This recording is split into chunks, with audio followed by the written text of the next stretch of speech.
full. We paid in full. What up? What up? What up? What up? What up? What up? What up? Here. What up? Merry Christmas. You know, I gotta play a Christmas song, man, because I wanted to play this as the intro, but I'm gonna just play it now. Remember we did the like song, Trav? Mm-hmm. Playing to the left. So we gonna see if they getting the likes up. And I'm gonna show you cats the difference between talking shit online and putting on shows, because it's different. Peace to the chat. Yeah, let me do a roll call. Yeah. Johnny Roy, what's going on? Joe Blast. Lonely Stoner, Christian Soto, my man. Oak Pound Spiders is on time today, baby. Joe Blast, Usher on time today, baby. Uh-oh, it's going to be a super chat party because we got cats who's coming in who usually throw their asses in when the intro was out on the outro. They hear it first. It's going to be a good show. I already know just because of that. Because Usher, you showed you like to drag your ass in the last 7 minutes. Tisha, what's going on? Beautiful P-Dubs. King Dre, you squad. If you want to come up and join us, man, you all good, bro. This squad and squad only. So today we got an interesting video. Other than, you know, obviously, it's gonna be a party, Charlie. Like, look, you making me rhyme. It's good vibes already. So we got a video that we gonna break down. Trav was there. Go ahead. My bad. I forgot. Yeah, we're gonna break it down today. You're gonna see, Trav. No worries, Trav. You're gonna see. All right. Oh, he don't know it? He know the video, but he don't know which video we talking about. So when you pull it up, he'll know. All right, little Christmas. Very Christmas. Get it in the day. So yeah, man, let's just Merry Christmas, it's weird because it's Christmas. Like, Merry Christmas, people. Like, I don't. I'm trying to just so people know, I don't even celebrate holidays, man. 2 years out of my life, I forgot it was my own birthday, man. On God, so. Yeah, I don't know. Yeah, happy holidays to everybody, though. You know what I mean? For those who celebrate. Yeah, Merry Christmas to all the Christians that celebrate Christmas that are not supposed to. That's for another episode. So, you know, we're doing free game Fridays after we go over this video real quick. You know, you guys, we can, if you guys got some questions right now, ask them right now. Because once we start looking at this, you're going to have to super chat to get my attention. I'm telling you niggas now. So right now, you better do it fast. Yeah. Hold on. I don't know where Lawrence at. I don't know where Lawrence at. We're probably, opening gifts for the kids, you know what I mean, or whatever. Yeah. You know what I mean, or with the lady friend, you know what I mean? No matter. Christmas Eve was last night, Probably went to midnight mass, came home with the lady friend, Yeah. So I feel good. Having brunch now. Right. So I was telling RPC earlier before we got live and stuff like, man, this is a great moment for me because, my channel got deleted when I got close to my goal, and it would have really pissed me off if it's just like, it's just like getting so close and not there, man. And I set this goal for myself. Actually, I set a goal for myself. And if y'all follow me on Instagram, which y'all stupid if y'all don't, I said that, man, I wanted to hit this 20K by New Year's, and I wanted to hit 10K on Instagram. So I didn't already surpass both of those. You know what I'm saying? So, I feel like I ain't supposed to be here. You know what I'm saying? Because it's pointing me out, and I'm still in. You on borrowed time now? Let's get it. I'm still here. You're supposed to be here. That's why that happened, and you came back. That was a sign. You know what I mean? All it made me do was work harder. Gay weirdos. All you do is make me work harder. When you hate, you make me work harder, bro. You don't make me mad. I'm telling you guys now. Let me just say this. Let me do a disclaimer for you guys don't know. See, it's like Trav and RPC know me, but y'all don't know me like y'all think y'all know me. Principal Bay know me. The worst thing you can do is tell me I can't do it. If you wanna finesse me, tell me I'm great. Tell me I can't do it, then I'm gonna stick it to you. Right? Remember the video sticking to me when I had a fur on, and it wasn't even the same one. See? Break it to him. Break it to him. Hey, yo, P, Oaktown's Finest got a question in the chat. Oh, shit. He said, oh, shit. Hold on.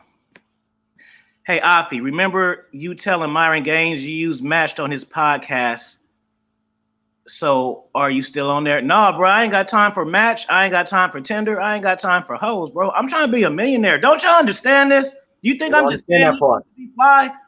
Yo, P, unpack that part right there. Look, bro, I'm dead ass serious, bro. No, fuck all that shit. Fuck Match, fuck Tinder, fuck all that shit, bro. I want to touch 7 figures or else. That's all I care about. All I care about is money and my family and my dog. That's it. I'm going to say it once and I'm saying it again. All I care about is money, my family. This is family, my mom, and my dog. I don't care about none of that shit. I don't care about stupid cats on YouTube. I don't care about women. Not like that. Like, I don't care about women. I care about women. I don't care about women the way y'all care about them. Right. I'm trying to get a bag. Right? That's 2 bags. Several bags. Bro, I'm telling, I'm serious. We in the process again of multiple streams of income. Yeah, bro.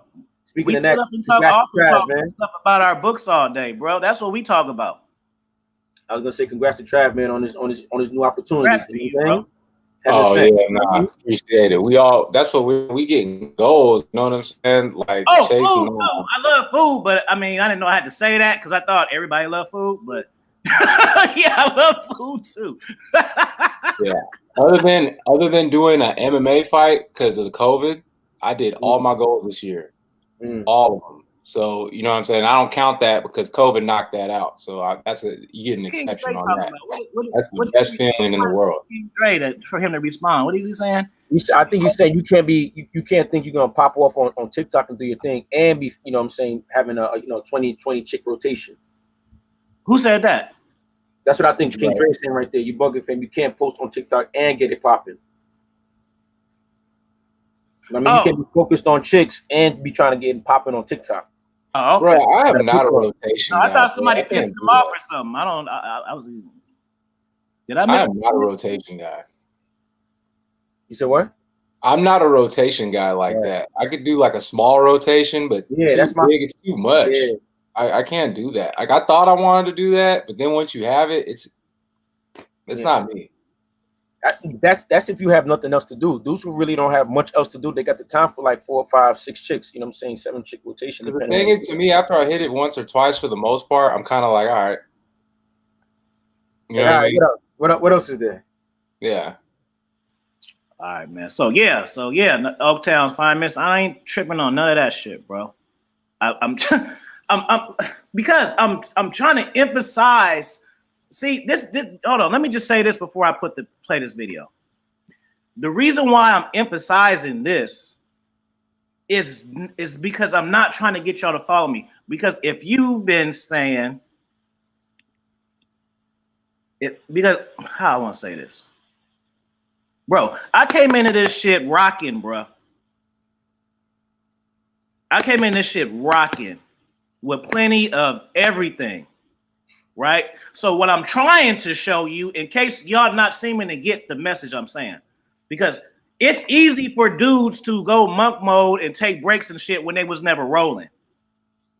Yeah. So what I'm trying to show you guys is if I'm rolling and I can stop doing this shit and find something better, then you motherfuckers can too.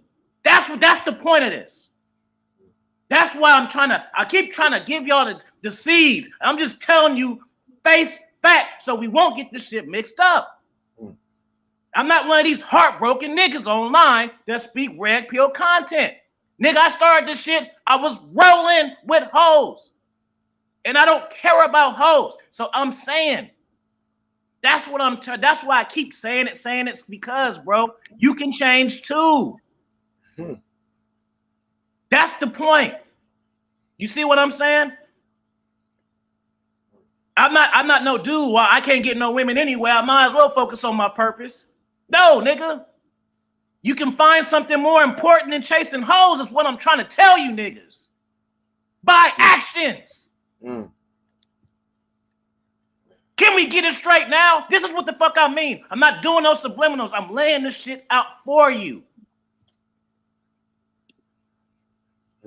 That's the point. So I'm not just trying to be, but y'all keep asking me about this. No, I don't care, bro. I've had bitches and I've had money. I've never been rich though.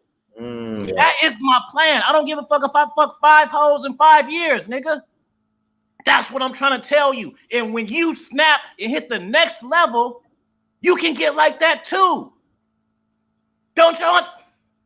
Let me put on these YSLs and shut the fuck up for a minute, man. That's the point of this shit. Oh, that fire, yeah. Keep throwing them fire sounds in there, man. My thing too. I'm not fucking around, bro. Hoes is gonna be there, man. I'm trying to tell you niggas, when you find something to live for and you find your purpose, the shit changes. My thing too is like, I'm not using a nigga for example. I'm using my motherfucking self.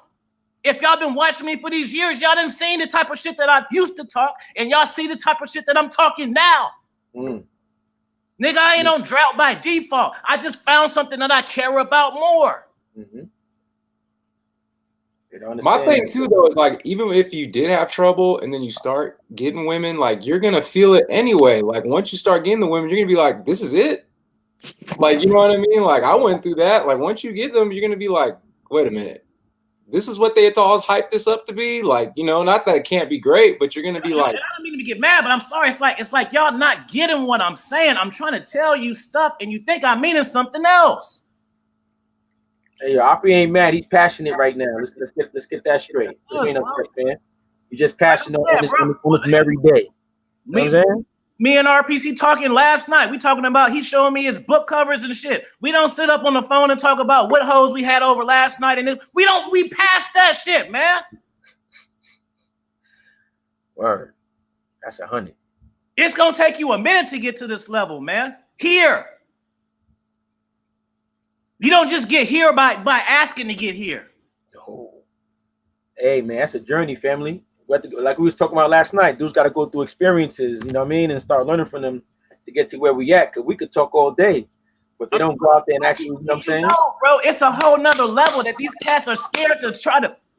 They don't even want to try to experience it. They're scared. Just try it first, man. Just try to just focus on the things that you like. You will feel so good about yourself. You don't even know it because you're not willing to try it. I'm telling you, I'm not trying to like stunt and all of this shit, but I'll be saying that I got the most bitches on YouTube and shit like that. Like, nigga, I was for real. Except for Moto Power, but he live a different lifestyle. Word. Hey, yo, King Dre, I get what you were saying, King Dre. I'm telling you, bro. Dre, what's up, bro? Happy Merry. Hey, what's up, bro? Hey, Merry Christmas to you and everybody on the panel. Let me clear this up too, because when you read it, it sounded like, man, this nigga Drake tripping. You was saying that you don't like for people to tell you can't do something because that motivates you, right? Right. It gives you the power to motivate you to want to do it and to prove them wrong and shit. So that's why I said, well, I bet you can't post on TikTok every day and get that shit popping. You can't do that, but I want you to do that. Okay. And I'm looking. That's why I said that. Gotcha. Yeah, that's why I was. I figured like when you read it looked. When you read it sounded weird. It's like, this nigga Drake tripping. No, that's why I mean. I was just fucking around. Because I want you to do it. Like, I want you to be like, yeah, nigga, man. I can't do it. All right, well, I'm finna take off. That's why I said that. And this is a teachable moment. You see how you can joke with niggas and don't take it to the next level? See, y'all need to learn from watching us. See, one thing, it's over. No, well, I think this is what I think. No, nigga, he just cleared it up. It's over. That's how you supposed to do shit. Yep. I swear I be watching these cats on YouTube. Y'all be so weird. Y'all, it's like y'all players, but y'all move like hoes.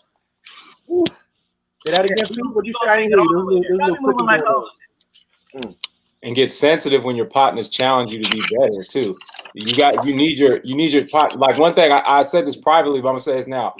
RPC is really like a big brother to me, because I notice he be challenging me, but that's because he knows that he was me, but I'm younger than him. So he can tell when I said certain shit. He's like, I was there at his age. You know what I mean? And I don't get upset. I like it because to me, I get nervous if people don't challenge me because I feel like you don't care. Mm-hmm. And just know I only challenge people that I care about. I don't go around challenging everybody. You know what I'm saying? No, because you wouldn't put in that effort. You just exactly. Be like, Exactly. Merry Christmas, Dre. Merry Christmas. Hey, yo, principal. Everybody don't want the same shit. Hold on. She said everybody don't want the same shit, but listen to me, sweetie. Everybody don't want the same shit, but everybody needs to want some shit. You see what I did there? That's an impactful statement. Everybody doesn't want the same shit, but everybody needs to want some shit. It don't need to be the same shit as mine, but it need to be something other than and then that's it in life. It need to be more than that. I agree 100%, man. It needs to be more than that. But a lot of people, not just dudes, but just people in general, you know, don't go past that level, man.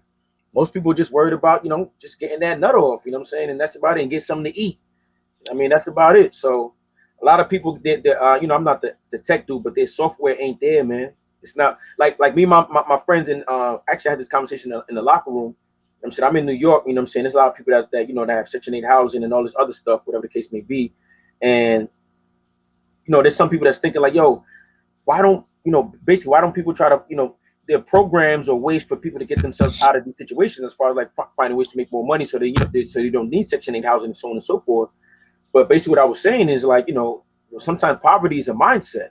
And I mean, if your great grandma and your grandma done been living on Section 8 housing where they used to paying $200 a month or $50 a month, and knowing that they ain't supposed to have a man in the house so they can get extra WIC checks and whatever the case may be, like that's within their psyche or their culture to grow up that way. So, you know, everybody doesn't have the mindset to do better for themselves. Is basically what I'm saying. So, I'm just here to talk to the people who actually want to hear these things and do better for themselves, because I've been that dude, you know, basically running my head against the wall 50 times trying to get somebody to change. And it's like, yo, either he doesn't want to do it or he's not even able to do it. That's how I have to come to realize some people are not capable of reaching certain heights. You know what I'm saying? You have to realize that you are blessed. You know what I mean? You got to be thankful for who you are and where you at in life, and don't think and realize you're special, because you have to understand that everybody, or if you really think you know you're really that dude, most people can't reach where you at, man. Because you've gone through some things, you went through certain experiences to, you know, learn these lessons to get to where you at, man. So everybody don't want is pretty much what I'm saying.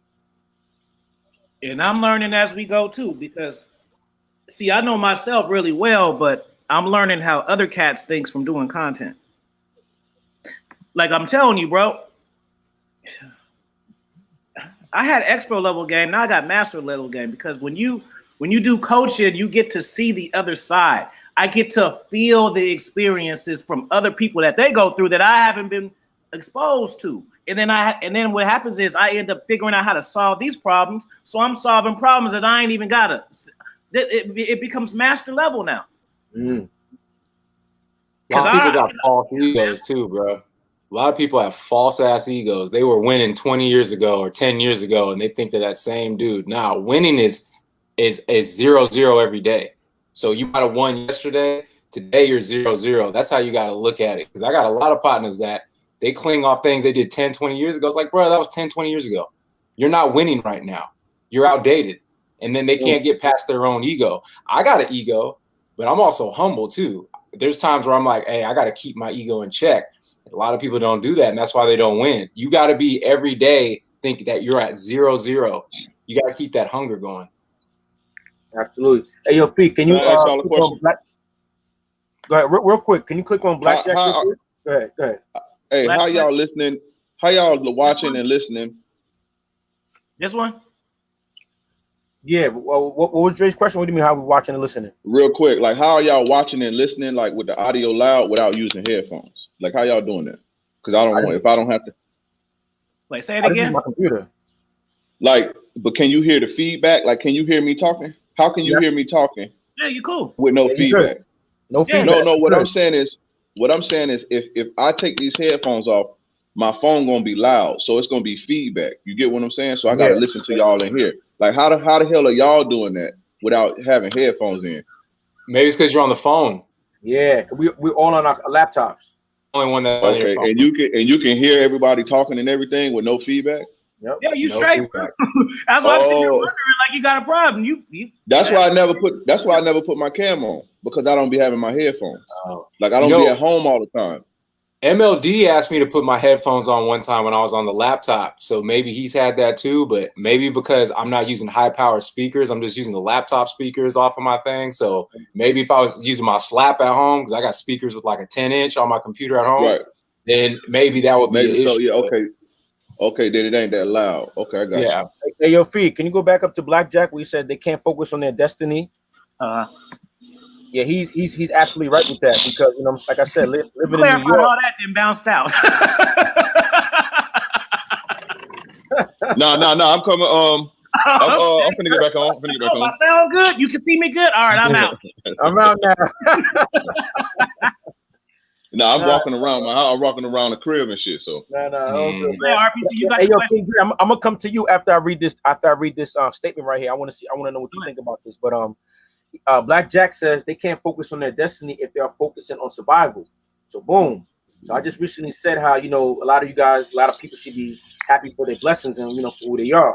You know what I mean? Like me growing in a two-parent home, went to got a good education, went to college, all that stuff, whatever. It wasn't until I moved out to Philadelphia and met some people who who are from Philly, whatever, through tutoring or through college or whatever. But I'm saying all that to say, like, I met a lot of people who didn't grow up like me. You know what I'm saying? They grew up in single parent home, dilapidated areas. May not have as much education as me, may not have as big as family as me. So that's when I realized I was blessed, right? Boom. So I say all that to say, I talked to some of the young cats. I work in one of the boroughs. I ain't gonna say which one I work in. I work in one of the boroughs, and I talked to some of the young cats, like they 25, 26, 24-year-olds, and they be talking about all that action that be going down in the streets and or all that pain they be putting out in the streets, right? So one of the conversations I had with somebody, they were like, basically they were trying to tell me the reason why I should have a firearm. You know what I'm saying? And I'm like, yo, you know what I'm saying? This is the reason why I think you should. This is the reason I think you shouldn't.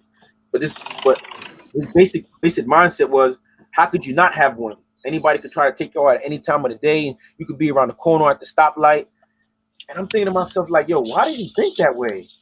But then I start thinking back to the stories that he's told me about stuff that goes on his, daily life. Like, people, his friends getting killed. You know what I'm saying? Him going to parties and people just showing their straps or whatever the case may be. And I'm like, this guy has a survivalist mentality.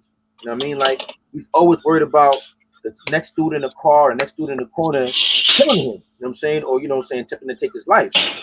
So I started realizing like he's not the only one living this type of life, not even just in New York.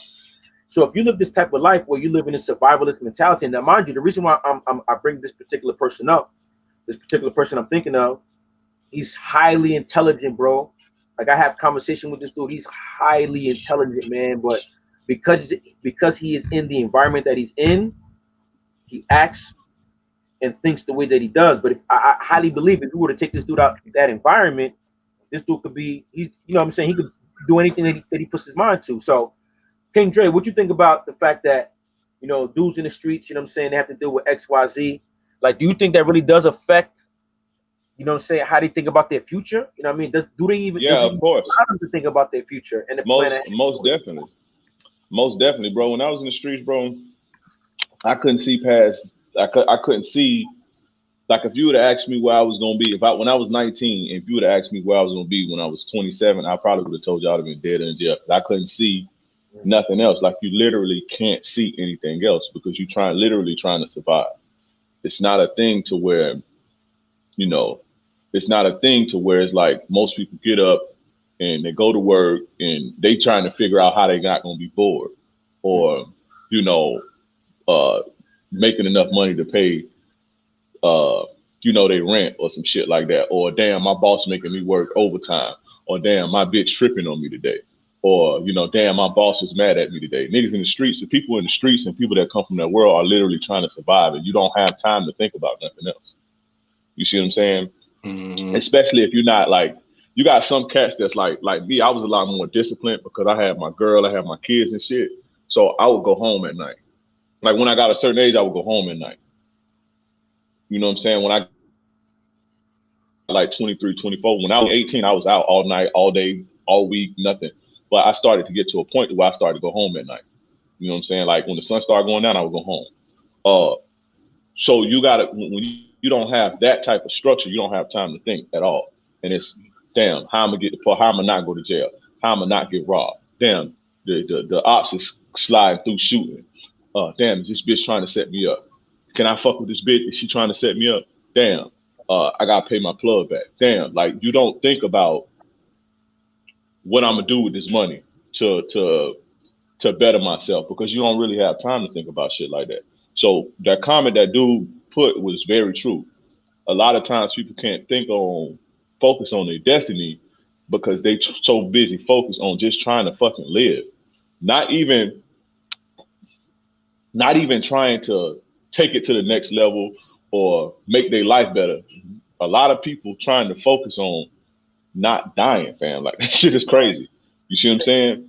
Like literally not dying. So it's like when you occupy with that, and it takes sometimes for you to sit down. Like I had to actually go sit down for me to stop and think and slow myself down. I had to be in a place to where, and it's crazy how life happens, because you know what I'm saying? Like I wasn't supposed to be in that situation, but I literally had to sit down and slow myself down, and had to literally think, because I never had even time to think before. See what I'm saying? You don't have time to think. You have time to think, but you don't have time to think about, you know, your future and kids and family. And okay, I got $10,000. I can maybe go put it in real estate. You don't have time to think about that. By the time you go home or get to wherever you're gonna lay your head at, you so tired and stressed out. You get you some pussy. It's a wrap. Lights out. Your phone ringing again at 5 o'clock in the morning. Get up. Don't even take a shower. You don't even eat. You're out again. You're all day. It's just constant survival. You see what I'm saying? And like you were saying, like the dude with the gun and shit, right? How you gotta hack. Like I used to think like that too, to where it's like I gotta keep it on me. I gotta keep it on me. I gotta keep it on me. I gotta keep it on me. Like trying to survive. But then I started thinking, okay, I'm in these situations. I gotta have a gun on me. You know what I'm saying? And me having this gun on me is inviting more bullshit into my life. Exactly. You know what I'm saying? Like I'm getting into more shit because the gun is my brain. See what I'm saying? The gun is like my safety net, right? And it's like a false sense of security when you have this, because you know this can end somebody. So, and people, that's what people respect, is that violence. So it gets you to a point when you're moving around that you got this on you and you start to get lazy. See what I'm saying? Like people I know none of them niggas ain't gonna be watching, but for a long time, I even stopped carrying a gun on me. Niggas always thought I did because when I was younger, I did. But like you get niggas like you say, dude was talking to you. They get so comfortable in that comfort and knowing that they have a reputation and people know that they have a gun on them and shit like that. That it's almost like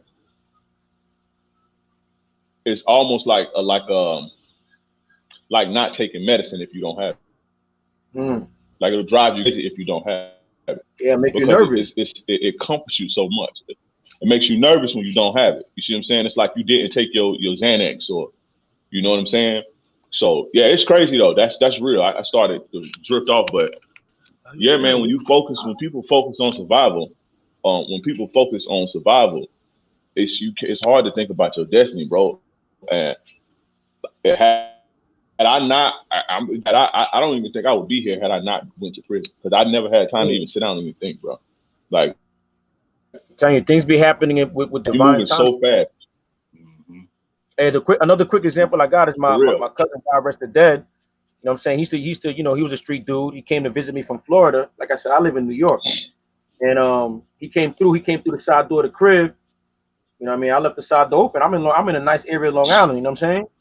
He looked at me, he walked in the kitchen, looked at me like, yo, cuz, you ain't gonna close the door? I'm like, nah, we good. He's like, looked back at me again, like, yo, are you sure? And I'm looking at him like, yo, bro, how you gonna tell me about my town?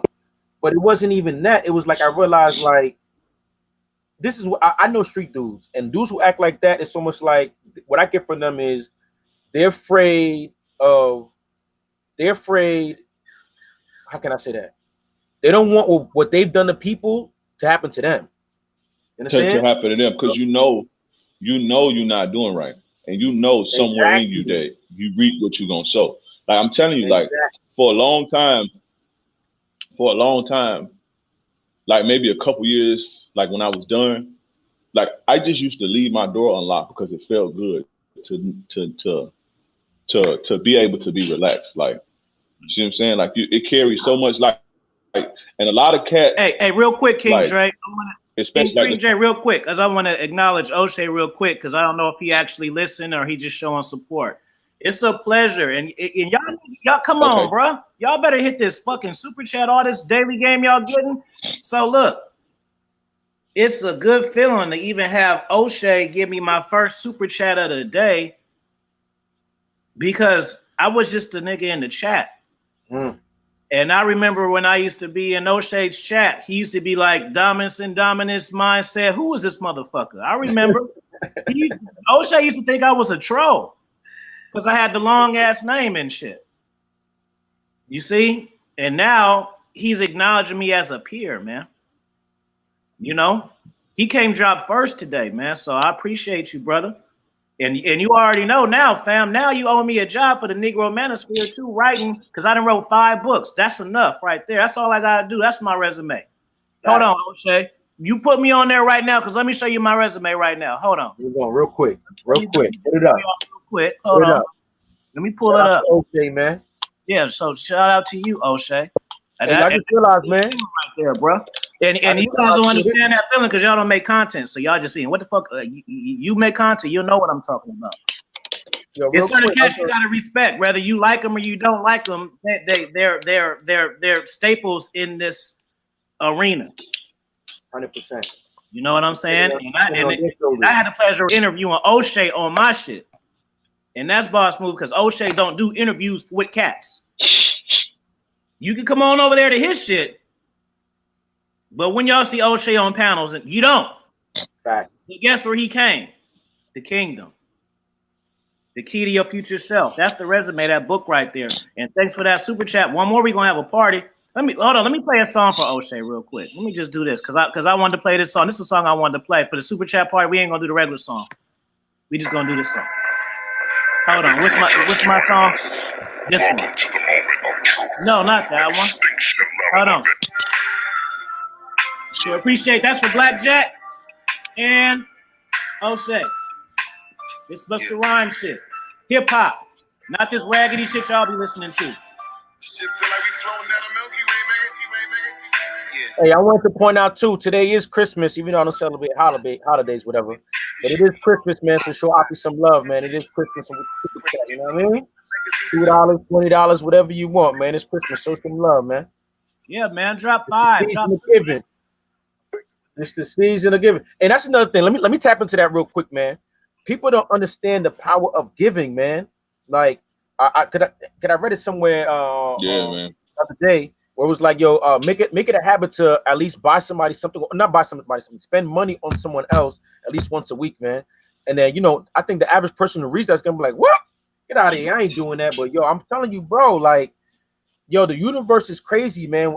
Like, I'm a giver. How that works. You know what I'm saying? I'm just a giver. Right. Like, when people offer me things, I used to be like, nah, I ain't But like my friend taught me, he was like, if you are a giver and you're always pushing away, you know what I'm saying, gifts and all that, then you can't complain that nobody's giving to you. You know what I'm saying? You're giving off the energy. You got to have that balance. So I have to learn how to receive. But I say that to say, yo, people, you got to know how to give, man. I get that from my godfather, too. He's the type of dude who literally give a shirt off his back to the next person. You know what I mean? And I'm the same way because I feel like whatever I give away, I could give back 2, 3, 4, 5 times fold back.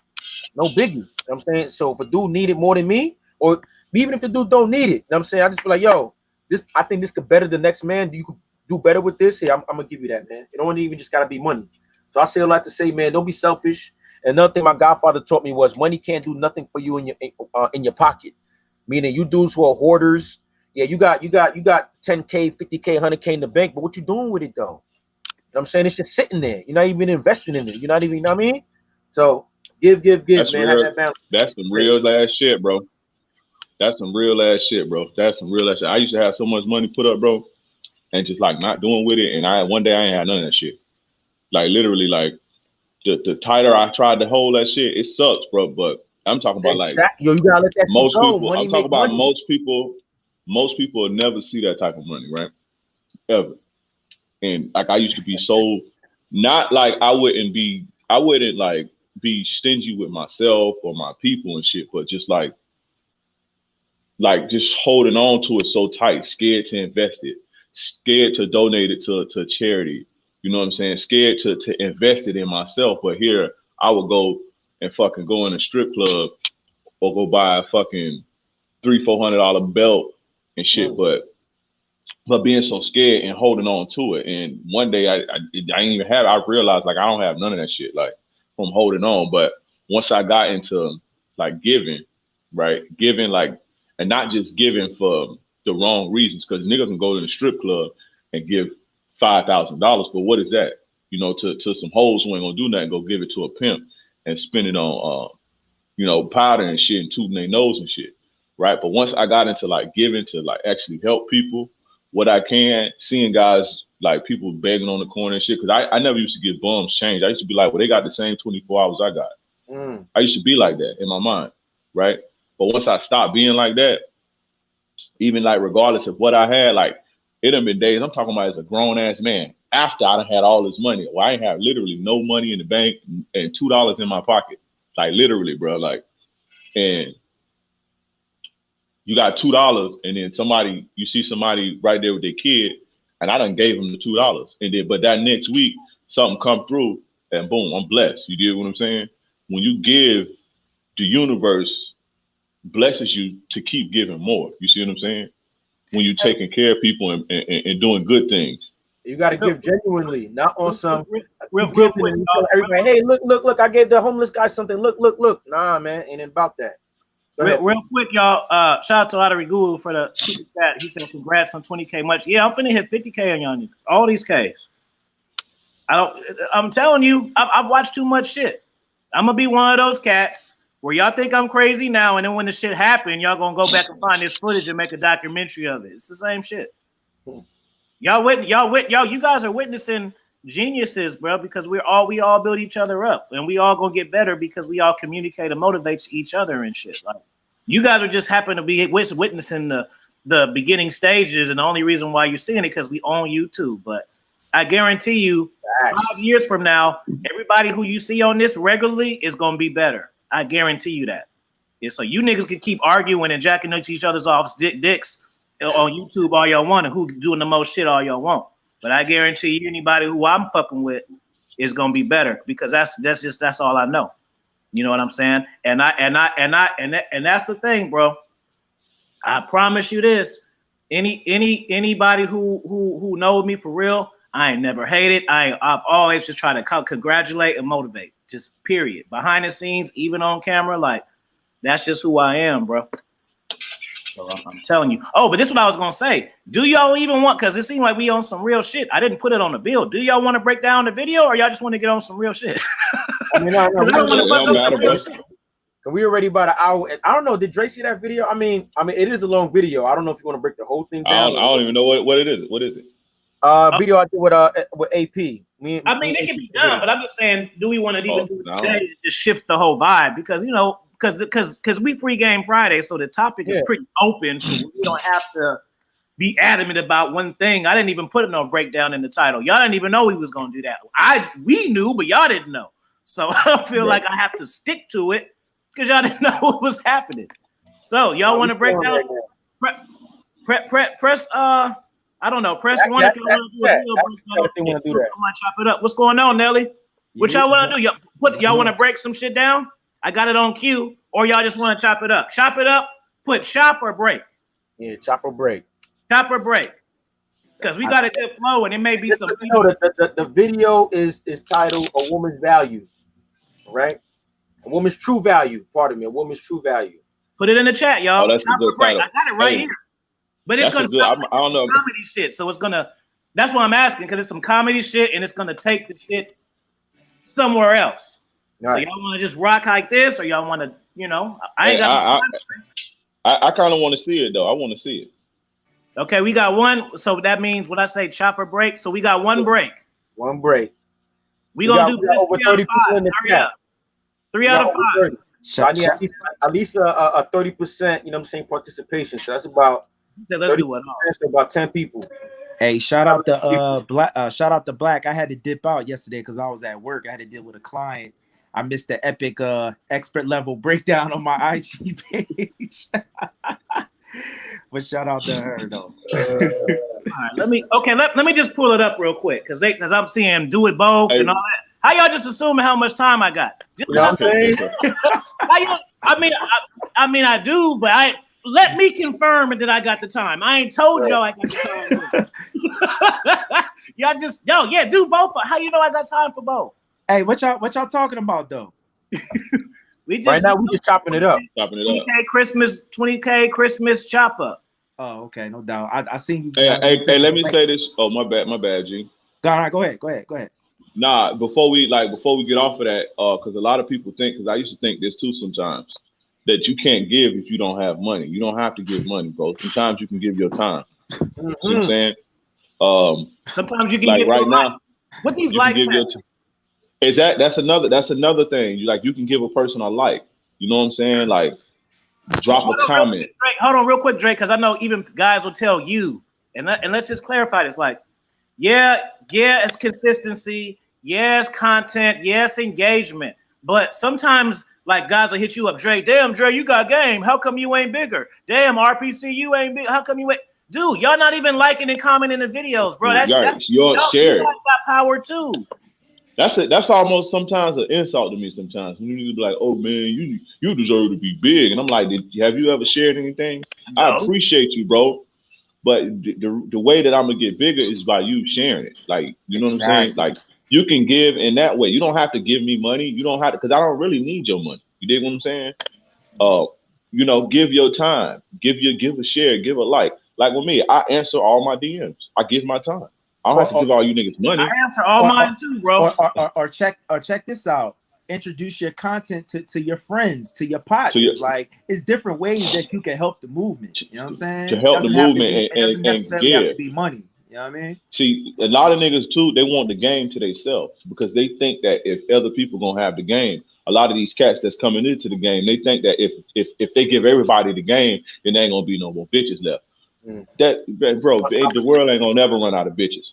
And a lot of niggas are scared to. A lot of people are scared to. I realize this with a lot of people that follow me. They scared to, because I talked to some of them. They scared to let people know that they don't know what they're doing. So they embarrassed to let people know. They embarrassed to let people know that they learning the game and listening to, or even look up to another man. See what I'm saying? I look up to everybody, bro. Like, I look up to Afi, I look up to RPC, I look up to Nail. Like, I look up to these niggas clean.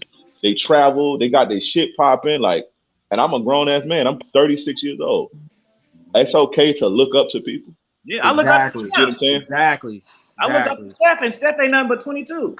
Word. Exactly. Yeah, but see, cat, they be scared to let people know that they rocking with you, right? Because it's like they think that people gonna look at them like, man, you know what I'm saying? They worried about shit like that, but the whole time, that's how you come up. It's by having mentors and learning from other people. Like, how am I King Dre? Yes, experience, but I learned from people. Mm-hmm. You see what I'm saying? I had niggas teaching me and not holding my hand, but I had niggas guiding me through life. When I was in the streets, I couldn't come up like that just on my own because I think I had to literally humble myself and get up under people.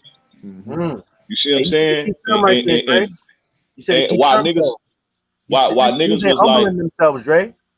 Niggas was like, you that nigga son, they nigga this is that. All right, check, watch me in a minute. You know what I'm saying? Oh, you up on it. See, people be scared of shit like that. Oh, that's your daddy. You get what I'm saying? So they hide the information. They keep it to themselves. Hey, Dre, I just thought of this. There's no word for apprenticeship in the streets. Right. You heard? Right. Hey, we'll just run out to 105. Then I put the video on because we flowing. But I introduced the video like after an hour. But niggas had that mentality even with shit like this. You see what I'm saying? That's why they don't share. That's why you could be saying they can know you could have changed their life, right? And they can be listening and they can hear what Afi said and they could literally change their life. And they can see their homeboy going through that same shit, but they won't share it with the homeboy because they scared the homeboy gonna look at them on some, oh, what's that, your daddy now and shit. And niggas gotta get off of that. Even the niggas that say shit like that, you gotta get up off of that. And like you're not gonna get where you trying to be without no fucking help. It don't work like that. You hear these niggas talk about self-made and all that. That's bullshit. They all had help. You know what I'm saying? You gotta have help. Shout out to Trav. Even Trav said it's all the greats had coaches. Let's go. Exactly, bro. Appreciate you, Charlie. Go ahead, Jay. Just give back in that way. You don't have to give your money, but be a giving person, bro. Like, just be giving. You don't even have to crab from bitches. Like, of course you don't want to give bitches your money that don't earn it, but even give to bitches like me. I'm still here, y'all. I'm in the kitchen, so just keep flowing.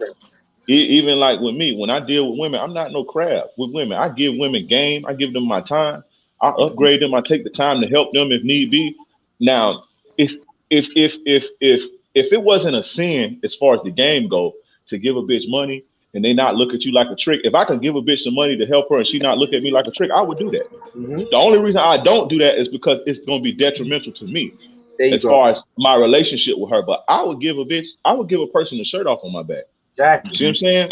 But it's just when you talk about the game and dealing with women, it's just certain things that you can't do. But even when you deal with your women, and this like advanced game, be a giver, bro. Make people's lives better and not just go in and take. A lot of these niggas have to take mentality. Help me do this, help me do this, help me do this, help me do this. It's niggas that leave comments on my videos like with their links to their music and shit. And it's like you trying to come take, and you ain't even giving. And that's why your shit ain't popping. Dre, you on fire this morning, bro. I'm gonna let you know that right now. Appreciate you, bro. But nah, man, men got to get out of that. That's why we losing. Like when you look at male-female dynamics and the whole quote-unquote gender war, this is why we on the bottom. A real nigga in your comments, what the fuck your ass is blocked. Nigga. Now you pay the next time you say something or you getting your ass blocked. Don't come in here with no stupid shit. He just literally talking about you niggas doing this shit. Then here you come. Come with a super exactly. That way right there was the expert level way of getting bounced out the room. But go ahead, Dre. And I can guarantee you, right? Say something else, nigga. And this is the crazy part. This is the crazy part. Niggas think like that comment gonna fuck up somebody's day. Like, motherfucker, I got 100 inboxes yesterday telling me about how I changed their life. Come on now, tell them like, how it be. Tell them the life, bro. What's annoying about shit like that is that you would come and secretly you need the help. That's what's annoying because you need the help, not me. I got 2 thumbs downs, but guess what? I put it on my father's grave. The 2 thumbs downs I got, I bet you these cats are still in. Exactly, bro. They ain't just thumbs down like, oh, you turn me off, I'm out of here. No, y'all thumbs down and you still here. And you still here helping. But what kind of annoys me is because I care more about these niggas than they do. These troll niggas, like I care about you more than you do. So that's kind of like a slap in the face. But that little bug shit like that don't bother me because I literally get hundreds of messages a day. Tell me, great job, you saved my life. The advice you gave me with my chick is working, and my relationship is successful now, and it's not in shambles. And I got my girl back, or I moved on and I'm better. Like I don't give a fuck about it. You know what I'm saying? But they think that's gonna stop your day. That ain't gonna stop your day. Ain't gonna stop my day. Real nigga in my comments. Say something else so I can block your ass. Real nigga in my comments.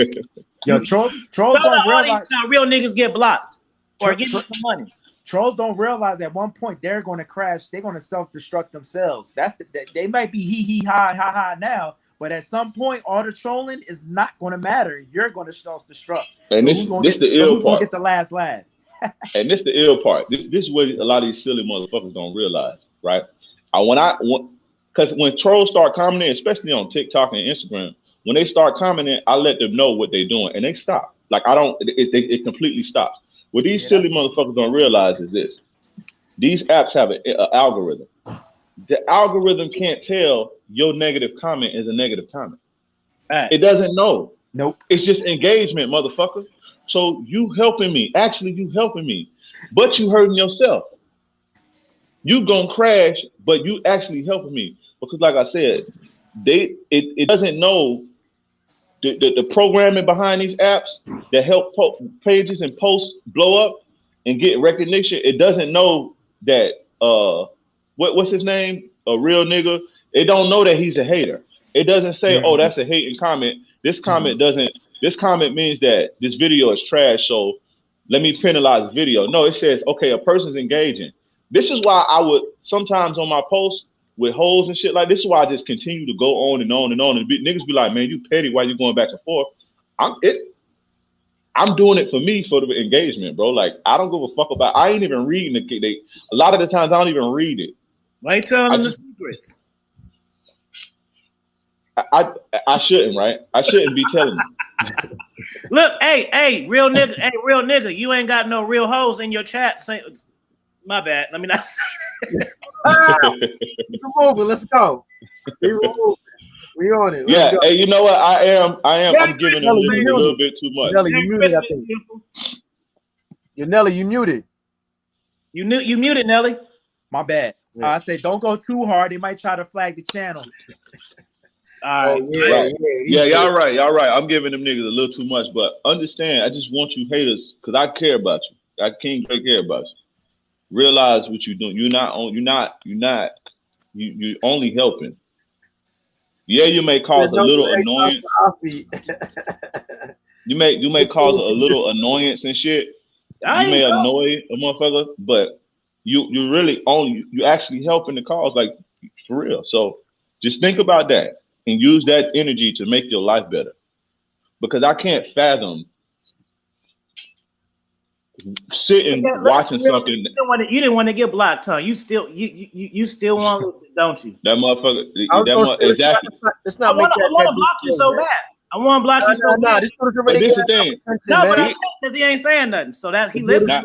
Because he's so attention. I keep telling you. Here go the deep part. This fucking vibranium family.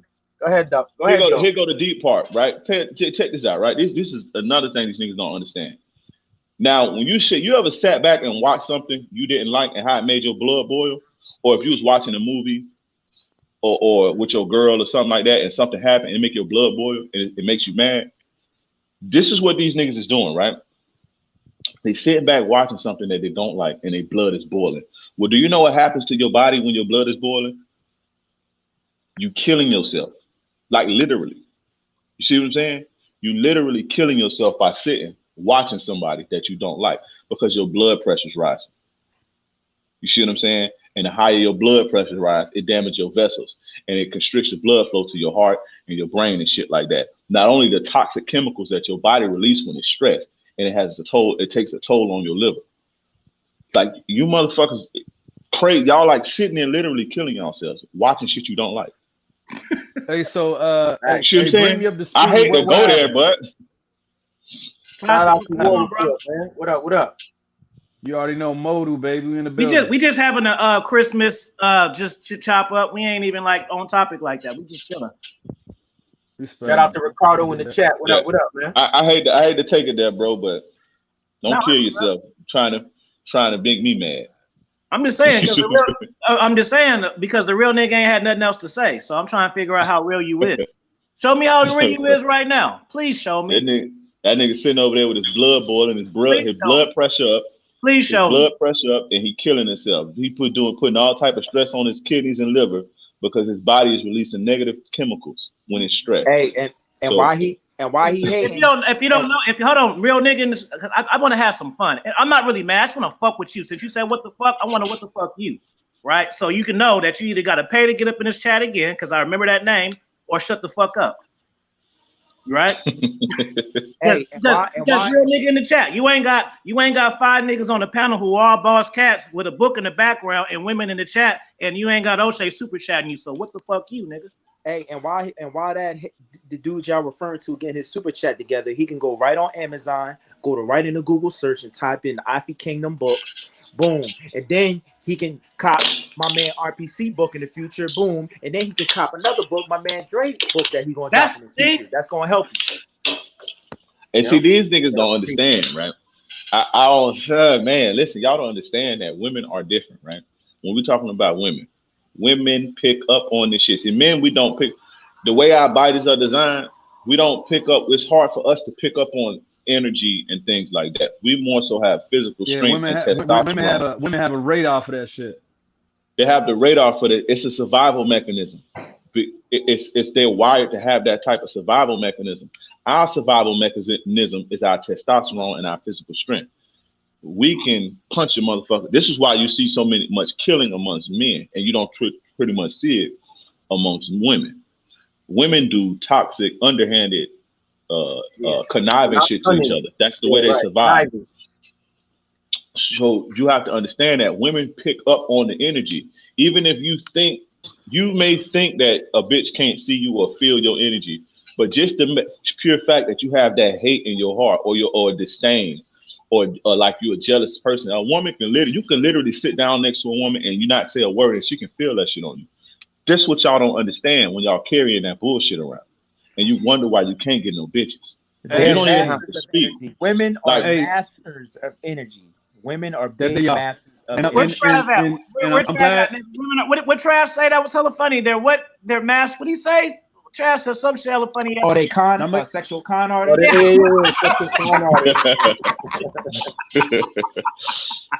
That's real talk. Shout out to Trav, yo. Shout out to Trav. It was so cold. Y'all was talking about how the women had that radar, right? So between me and y'all, I had one of my partners, you something out of Houston. Whenever he would come around, the females would just shake the spot, and we could never really, figure it all out. And one time I put a girl to the side, she was like, "I don't really fool with Slim." You see what I'm saying? He just off a little bit. Whole time, cuz was a serial rapist. You see what I'm saying? If I'm lying, I'm flying. This Bama doing 7 life consecutive terms, man. If I'm lying, I'm flying. He doing 7 life terms. So my thing is, right, when you going at lengths like that to take it, you deserve that, man. They should have gave you some more years. 7 life sentences ain't even enough. You see what I'm saying? So while you sitting there taking it, while you sitting there hating, you can fool with King Dre. You see what I'm saying? You can fool with the passport guy. You can fool with King Fee. And they'll get you up to speed, man. There's no point to taking. You don't gotta do all that slipping Mickey. I seen Bama slip Mickey's and bitches drinks. We jump these fools, man. There ain't no need for all that. Ain't no need with that bad energy, bro. When you see a guy that can pick up on energy and shit like that, that's a guy that's like been out there and they got a lot of women influence. Not that he's gay or feminine, but they've been around women a lot. Or they deal with a lot of women, or slept with a lot. Like that type of gift that you see that a man can do. Like if a man can go in the room and pick up on vibes, and I'm not talking about read body language and read facial expressions. Men have the gift to do that, but I'm talking about like energy and vibe and go in the room and be like, damn, the vibe off. That's a woman's gift, but that's just her way of survival. Like the universe created her that way so she can vibe. It survives. It balances everything out. We have the physical strength. We can read body language. We could, you know what I'm saying, pick up on this or the way your shoulders shifting and shit like that. Women feel energy. So a woman like Dawg said, hoes is coming in the crib and then they get in there and they getting the fuck on. You see what I'm saying? They can feel this shit. They like, nah, something ain't right. You see what I'm saying? Y'all niggas go around these hoes who carrying all this hate, this baggage, you know what I'm saying, this disdain for them and wonder why you're not connecting with them. You see what I'm saying? And Dre, let me say this, bro. Because and we can all talk about this. I'm gonna pass this out, and we're gonna pass this one around. Y'all like this, but this you like this little mesh sweater and stuff. Y'all never seen. Why does he always do that, man? Yeah, man. Got to, man. You gotta let these niggas know something. This Bama the only one. He's like, you see these shades, they Gucci. You like, oh, all right. Only King Fee, man. That's what's up. But see, I got that from Ric Flair. So you know what I'm saying? I got the shit, but I seen how he know how to show it. You know, he had the shit, but he made sure like, hey, you see this $5,000 Rolex? Yeah, right. Yeah, man. So that was my goal. See these gators, yeah. Yeah, man. That was my goal. So that's why. And it's nothing wrong with that either. It's nothing wrong with feeling yourself at all. Right. Yeah, I mean, I got the shit that I'm saying. So. Boom. That's the difference. Exactly. Ain't saying no lie. That's what it is. Hey, that's what I want to say. because guys don't because it seemed like this. It seemed like dudes are only okay. So for this is shout out to thanks for that super chat, Charlie, too. Appreciate you again. So for guys who like don't know game and don't have experience with women, I'm gonna pass it. Let's this way. I'm gonna pass it to RPC. We'll just go RPC, Dre, Nelly, Ronaldo. Ray, I gotta. I mean, if I call you on the phone, I'm Ray. But what you want me? Because I got toxic in my head. Me too. I got Right. toxic too. Right. I'm like I think It's just a war report for a whole time. I don't even like put myself out there, but I say, look, everybody, it's a special occasion. Let me go ahead and show my face. No, but what you like? I'm asking you. So just the war report, Mr. Mink Dragon. Just the war report. Don't put my government out there. I still got wars out. No, because I'm so used to toxic that I have to make a mental note to not say it. I gotta say war report. I'm not used to saying that, so it's kind of hard to refer you as that because I'm used to toxic. So, but this is what I want to say. So, guys who don't know game and don't have experience with women, they look at guys who get women and pussy like they're players. Just because you get woman and sex does not mean you a player, and just because you have game don't make you a player either. You see what I'm saying? So if I don't, but if I got a 10 rotation and Toxic got a 10 rotation, see how that see? That don't mean we both players. He could be a schemer, a scammer, a liar with his Mm-hmm. You know what I'm saying? Or he could be tricking off. He could be paying this one 1,000. He got 5 hoes, but 1,000 a week, 2,000 a week, 500 a week. The side piece. We not the same. So, like, I'm gonna pass to RPC. Like, just as I'm telling you guys, just because you see guys on YouTube and they got girls or they may show you in the club picking up, that don't really mean shit. If you see a guy and he in the club, like, yeah, watch this infield, and then he go to the club and get the number. So what? Did he fuck? You don't know. Look, this is a receipt. Yeah, I'm gonna show you how easy it is. I'm gonna go in the club, get the number and shit, and then he put it on YouTube. But you don't even know that she left him on red. He never even date her and shit. But you run around here think he's doing something because he was talking to some bitch while she was drunk. It's a mindset, bro. You gotta watch how people move and the shit they say. Not just because if I make a video and I got one arm right here and two girls, one here and one here, that don't mean nothing, bro. Like shout out to Lucario, like he said that before. Like, how did he say it? Like, y'all shouldn't even ask for receipts because you don't know, like, you know, just take the game and play. Right. I can be like, hey, I'm gonna talk to you for 5 minutes and we gonna French kiss. She'll be like, dude, I don't know you. For $100, will you do it? Yeah, exactly. Then boom, then I tape it. Then y'all think I produced some shit. Right. Like, no, nigga. Right. Live sex, but hold on, RPC. Yeah, Toxic gonna like this. Live sex is definitely a receipt, but we ain't gonna touch on that one right there. RPC. It's so porn. Yeah, that's a live receipt. What I was gonna say to tap into, you know, what Api just said. Yeah, me personally, a dude could say whatever in front of me or on YouTube, whatever. I don't know what type of game he has with chicks when I see him actually around a chick in front of me. You know what I mean? Because dudes could talk that game and have that certain tone and attitude in front of a bunch of fellas. But once that 8, 9, or 10 walk in the room, you know, you got a lot of dudes out here change their tone, change their, you know, the way they standing. You know what I'm saying? They may get first they standing like this. What y'all think? I want to see what the chat think about what I just said as RPC, and we pass it around. I don't want y'all to shut the fuck up. I want to hear. We ain't just saying this shit for y'all to listen. We saying this shit for y'all to listen and say what y'all say. So say what y'all say. Also, so what's the question though, bro? So I can have my shit. Yeah, I want to know what the exact question. Okay. It's just like basically like for the YouTube like creators and like the people who are like trying to learn women or trying to learn game. They'll look at YouTube and they'll see like a guy with a girl in the story or even like, you know, if you got women like that, a player isn't based on if you have multiple women or not. A player is move because I can be fucking 3 chicks in 1 week. That don't mean I'm a player. I could be a trick. Right. You know what I'm saying? So right. Okay, gotcha. Like, we all players, but it ain't. I think RP's a player, but how he is, not because he sent me fat asses on WhatsApp. I hit this. That don't got shit to do with nothing. It's because of this. Exactly. Yeah, So the mindset. that's not really a question, but it's just a statement to elaborate on because I know a lot of these cats, how they can get, they'll come new, say they 18, they'll come to YouTube and then he'll see a dude with a girl or he'll put a screenshot of a text message. See how easy this is? And then that's it. Like, that don't mean shit, bro. I mean, the best advice I can give to a lot of these young cats watching YouTube, watching these people that you're describing, I would say, like I've been saying on my channel, take the message and F the messenger. You know what I mean? Because if the message is solid, but okay, the caveat to that is take the message and actually apply it to your effing life. Another thing I say is what I hate is, like I said, I mentor some of the young cats in my family. What I hate is, they come back to me with questions, but I'd be like, yo, did you try out the stuff I told you before? I would rather somebody come back to me, somebody I give advice to come back to me and be like, yo, that stuff you told me didn't work. Do you have something else? Then I can be like, oh, okay, boom. But if you're not even trying what I told you, because you don't even know that if you try what I told you, you could be on level 10 right now. You on level 1-3. Like, you could have been advancing, you know what I'm saying? So take the message, like I said earlier, but also, not even also, but more importantly, try the shit out. But you know why you ain't trying it out? Because you scared you're going to fail. Yeah, they scared, You're scared you're rejected. You scared the shorty gonna laugh at you and point at you, and your boys are gonna make the times that this is for that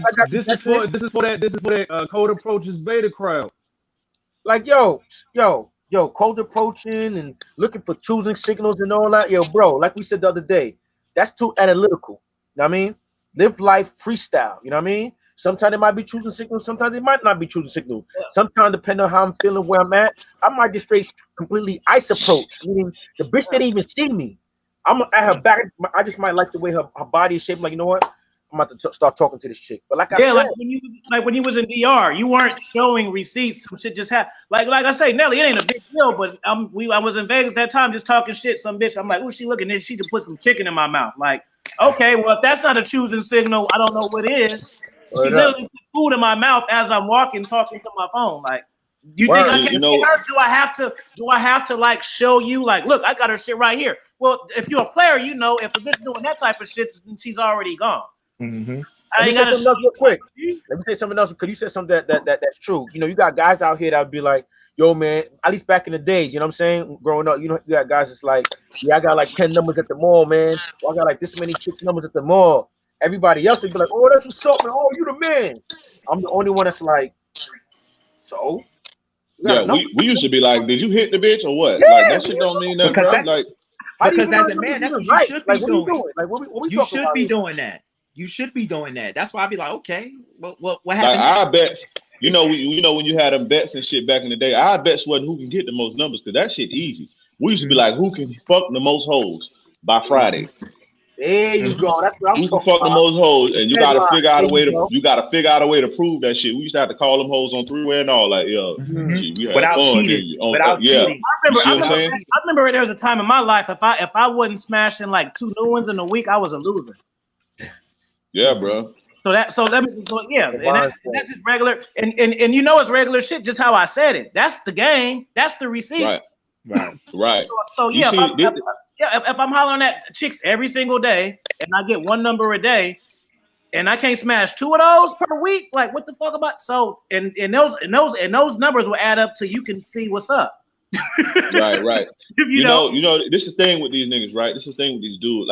I know you don't want to monetize your shit, so I gotta stop saying your stuff. So I gotta stop cursing. No, this one is free for all. You see how I played the movie? I didn't tell you. I told RPC I'm getting the strike for this one. I ain't been playing the movies and the songs. This one is 20K. We just doing whatever. Nah, don't do it, bro. You gotta follow the rules. We need you out here. I was about to say, don't do that. Don't do it, bro. Follow the rules. You already see they ain't playing with your ass, bro. You know what I'm saying? Don't do it. Fuck that. We on probation. Don't even know. I want you to let your nuts hang, bro. But we in somebody else's house right now. We over here with the dirty urine, and he on probation. You feel what I'm saying? He playing like they ain't gonna ban him. See, and that's love right there. And watch me make the adjustments. See, that's what brotherhood is. See. Yeah, I want you to swag, bro, but I want you to have your channel too, bro. Yeah, right. But now a lot of the shit with these dudes, man, they not gonna do it anyway, right? Now I can understand as a businessman or me as a consumer wanting to see if I'm going to spend my money with you, wanting to see if your shit legit, if I'm gonna spend my money. But these niggas ain't gonna buy no courses or no books or no nothing. That's just an excuse to basically saying, hey, I'm scared. Well, let me see a receipt, because then when you show them something, they're gonna be like, oh, well, you paid her, or that ain't really her. Well, she a 5 anyway. It's just gonna be more excuses and more excuses and more excuses. You see what I'm saying? Yeah, even that, bro. Like, how can you show a cat a dime when you don't know what he like? Right, exactly. Dime might be dude, because there's dudes who think not Carly Red, well, her too, but Cardi B is bad. That is not okay to me. Yeah, right. And there's niggas that think she that. But like I say, these niggas just like, they want to, like, if you want to see, you like, it ain't really about receipts, because like you said, I literally can walk outside right now and say, yo, I give you $50 if you just stand here for 2 minutes and cooperate. Literally, $50. I do it. If somebody came up to me right now, not to say I don't need $50, I need $1. I need any money I can get. I don't want to sound like that, but yeah, they getting $50. I would do interacting with you for a few minutes. Yeah, I would do it. If somebody say, hey, take this $50 and I'm gonna shoot a YouTube video, it's gonna take 5 minutes. To make $50 in 5 minutes, I do it for $10. Yeah. If I'm just walking and minding my business, I do it for $10. So it ain't nothing to stop a bitch to do this or to see where it's gonna go. Or to pay a prostitute if you tricking and say, hey, while you in your hotel room, and say, hey, let me take a picture of your feet, or you putting a grape in my mouth. So a lot of the times this shit is production, and they have to do this. And I'm not hating. You got to do what you got to do if you got to sell your course or whatever. But understand that a lot of this don't be real. A lot of it is not real. It's the same thing as McDonald's. When you get a McDonald's burger, that shit don't look like that, like it do in the commercial. They got, like, they do shit to make it look good so they could sell you the thing. If you want to know if the burger good for you or not, eat that motherfucker. Right. And watch how it make your stomach feel. Apply the game. If you worried about what I'm saying is wrong, try it. Instead of saying, well, let me see. My angle was different, because when I started YouTube, when I first started, nigga, I was watching Minister Jap and O'Shea super consistent, because I wanted to get on. I'm not talking to nobody. I'm talking about myself in like 2016. I used to want to get on the baby mama roast, because that's what I was doing. So I'm like, shit, I want to make baby mama content too. It wasn't even in my mind like I want to teach dating. It's like, shit, you know, O'Shea, Minister Jap Soul, they was talking about single moms, baby mama shit. I'm like, shit, I know this shit too. I want to share my stories too. Fuck this. So my angle was different. I started off just pretty much blogging. I'd be in my car and say some shit, and I just want to upload it just so I'm not a troll and I ain't an avatar. I can actually see I'm a real person. But like I say, I came into it by accident. So I was just doing shit, you know. If I was in the car and I'm talking to a chick and I just tape it, I'm just like, here, niggas, I'm doing this shit anyway. It's content.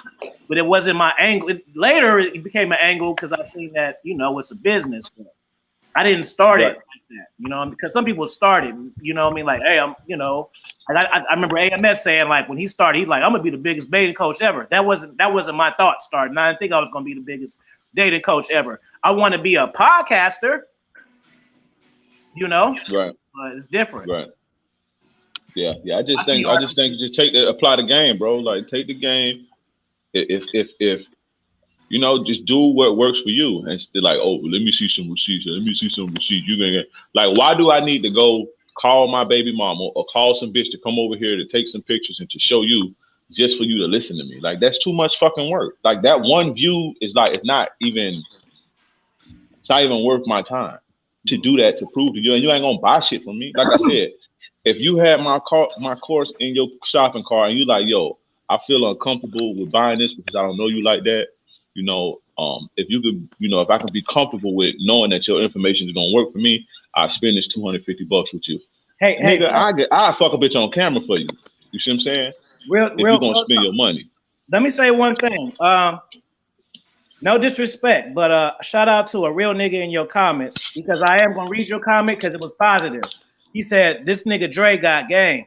Okay, good. But guess what? I'm serious what I said. I said the next thing is a super chat. Is what you need to say. You can't come up in my shit saying whatever the fuck you want. You go, there's other channels you can do that shit. So you ain't talking shit, but you still not listening. I said next comment, super chat, bro. It's a celebration around here. So I'm gonna block. I'm not gonna block you. I'm gonna put you on timeout. The next thing you say, you need to drop. If O'Shea in here dropping cash, nigga, in your comments, you need to drop some fucking cash. Because the first thing I see heard out of your mouth was some stupid shit. So I passed it. He said you had fire game, Dre, but I said super chat. So you're gonna be on timeout, and I want money when you come back. Don't just come back and just think because you saying something cool, I forgot what you said, nigga, because I didn't. You just let some time go by. I want my cash from you. You don't like it, then thumbs down and buy. But that's what I want. We going off what I want. This Oppie Kingdom channel, not nigga in your comments channel. I got. That's how we do the trolls over here. We teach them. Yeah, man. Yeah, They're not hating niggas fans in the now. It could be $9.99. $9.99 from you, bro. Or Happy New Year's. And that's the thing. And that's the thing I was about to say. Do you want to learn or do you want to be entertained? That's the two things you need to ask yourself, fellas, when it comes across this content. Do you want to learn or do you want to be entertained? And I say more than half these cats that be on here, they just want to be entertained. They don't want to learn. They do, man. I'm glad you said that. So this goes back to the whole Code Approaches beta crowd. Book Banner can say that. Stephens Code can say that because I already know they're getting off the wall choosing signals. But for the average guy that's in the chat, they some keyboard players. You see what I'm saying? So when King Fee Passport God or King Dre is streaming, I'm seeing all these guys in the chat talking all this cash shit. I'm like, man, I already know what time it is. If this big booty, big titty got the cream dripping, you see what I'm saying, come in your face, she gonna melt you. You see what I'm saying? Why? It's because they don't know how to interact with females on the up and up. To be honest, way before you two, I was living this lifestyle.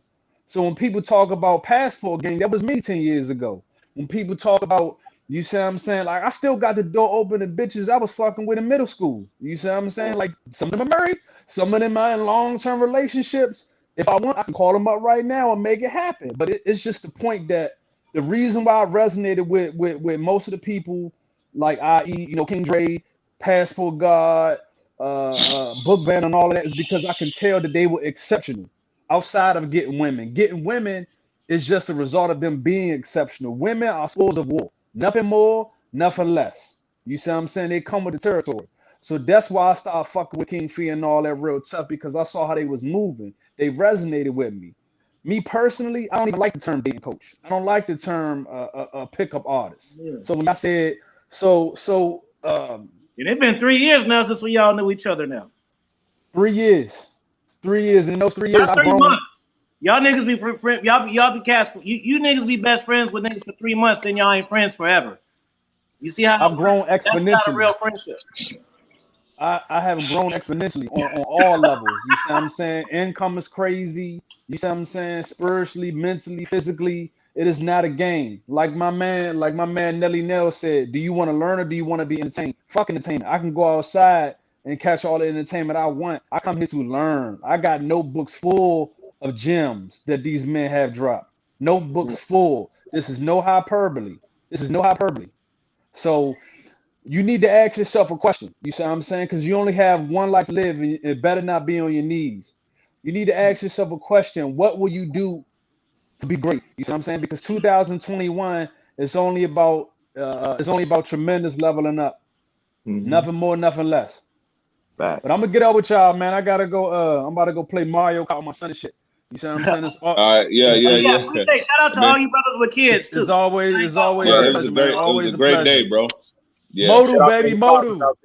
Oh, yeah. I don't have that joy to have that experience. I know it looks pretty cool though. It is. They woke me up at 4:30 this morning, bro. 4:30 this morning, bro. Like tired as fuck. What? It's just I don't know if they was excited. They was extremely excited. So I don't know. That's feels good, bro. Feels good. But Bonnie, go ahead. Oh, go ahead, bro. No, I was going to ask Bonnie. You still you team no kids, or you still kind of want to do that later on? I mean, I'm open for kids. I'm open. I'm not against it. You know what I'm saying? But I'm not finna let nobody rush me or pigeonhole me into a corner to make me think that I got to do that. So when that time come, it'll come. But basically, I'm just planning my life out strategically, step by step. I'm gonna do this shit the way I want to do it. You know what I'm saying? So come on I with mean, the fire then. Let's go. I mean, unfortunately, you know what I'm saying? I lost my first child some years ago, but I made a promise after that I'm not doing no baby mama, baby daddy shit. I'm not doing it. So this is just what it is. You know what I'm saying? I want a whole bunch of kids. You know what I'm saying? But I'm not gonna allow myself to be a part of no raggedy shit. So that's why I'm at with you. And real quick, I want to hear your opinion too, Nelly, fast. And this is why I don't like bullshit on my channel, because look at the conversations you interrupting, fool. This is like real life shit. This isn't like ha ha he he. This you interrupting this for some attention. No, that's why you gotta get cooked.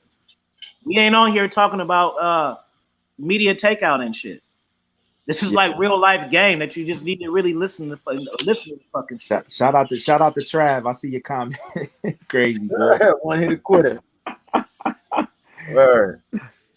It is not fun and games over here. I know y'all used to fun and games on YouTube, but it ain't fun and games over here. And the fun and games it is us on the panel with the fun and games, not you niggas down there. Go ahead, Nelly. What's your stance on the kids and shit, bro? Yeah, I still want to have kids, but you know, I want to make sure I'm in the best position in life as possible before I start heading down that lane. But I'm definitely open to it. I mean, I agree with Vonnie said. I don't want to put myself in a messed up predicament either. So I'm going to be very choosy when I'm ready to head down that lane as far as, you know, deciding who I want to have a kid with. You know what I mean? You know what I mean? So I'm definitely still open to it, but right now I'm all about building and putting myself in the best position to win. Right. You know? See, that's what I'm saying, Trav. Yeah, buddy, I'm sorry about that. We on here talking about real shit, bro. Hey, shout out to my nigga Trav, man. Now as we talking about kids and making the decision, you know, I'm no better than no other man that might have kids right now. You know what I'm saying? I'm not no better than nobody. It's just the way my situation is. I just decided, like, okay, you know what? Moving forward, this is what I'm gonna do, because I already know how that shit can go and how it's gonna go. So, you know what I'm saying? If I'm gonna bring kids in this world, I want to be able to raise my kids right, correctly, with the correct woman. You know what I'm saying? So exactly right. You know, I would say this too, because I know a lot of guys in this space like are afraid to have kids, and not because you're gonna have people to take care of, but because they're afraid of the court system and they're afraid of women using the kids as leverage. I'm here to tell you, because I have kids. I have 2 baby mamas. I have friends that have kids and all that shit. The key is to not be scared, and that's when women they be on here teaching straight scarcity, bro. Ain't that a trip? When women peep that, and when women know that you can control, they can control you with kids, they will. My baby mamas ain't no different than none of these other hoes.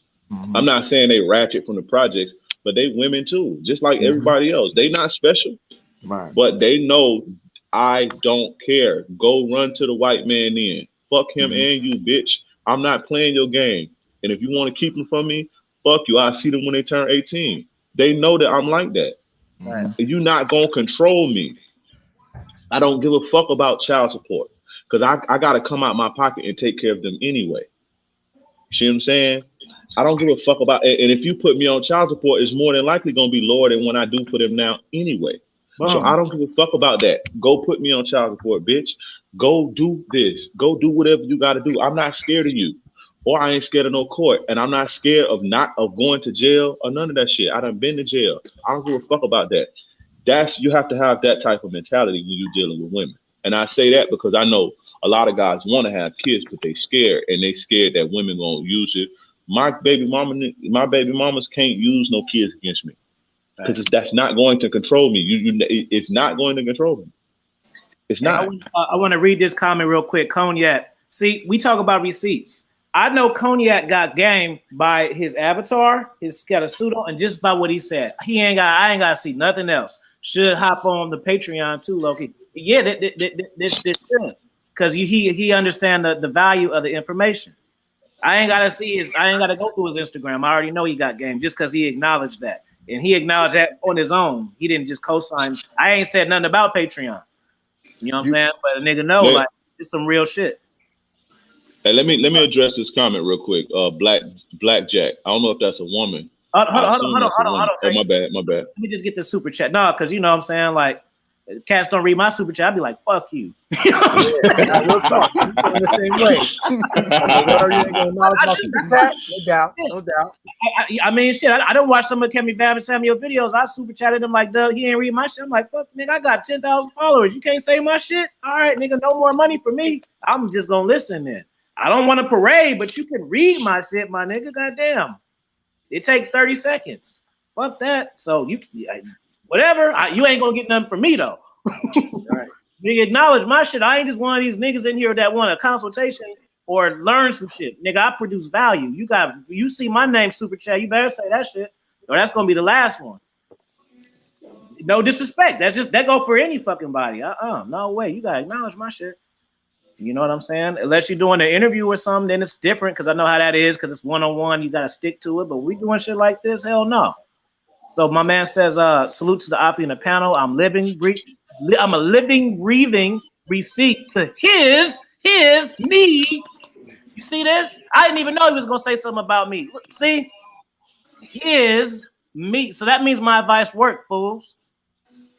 Oh, and shout out to London. I think I Keep it gotta up go. to the I gotta go out lad there when it gets safe. and respect. See, I didn't Travel. see y'all on accident. So now somebody just came on accident and just said with a super chat that you ain't got because you ain't got a channel, and said he's a living, breathing receipt of my wisdom. And then guess where he at in London?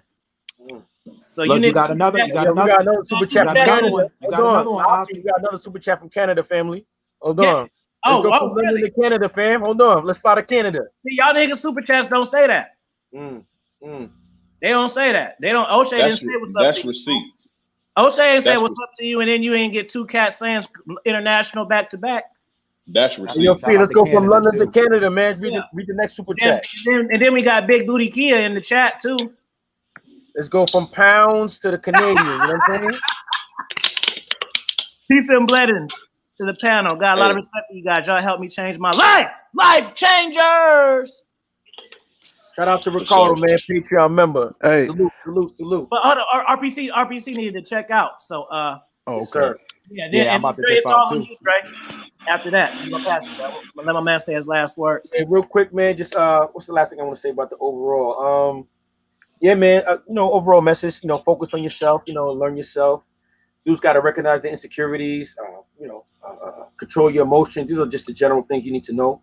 Because once you do that, life is gonna get a little easier. To the dudes out there who, live in that survivalist mentality. I'm saying, the dudes in the streets, in the hood, whatever you want to call it. Like, I don't even know how to get you guys out of there, man. Because a lot of times, that's all these dudes know. I mean, they ain't traveling. They ain't going outside the city. They gotta keep doing what they're doing. At least that's what they believe. But I sure like to say that I pray for you guys, man. Read that comment. You know what? That comment. I think about the court system. I think about that. I think about that court system too. Only Afi taught me how to look at that joint either on the YouTube or on the Patreon. Oh, I taught somebody something, or we on here just talking shit? Look at that. Yeah, man. We life changes, man. Like I feel tell you, we have people from different continents hitting us up in emails and DMs, thanking us for asking us to come out there, to do conferences and all that.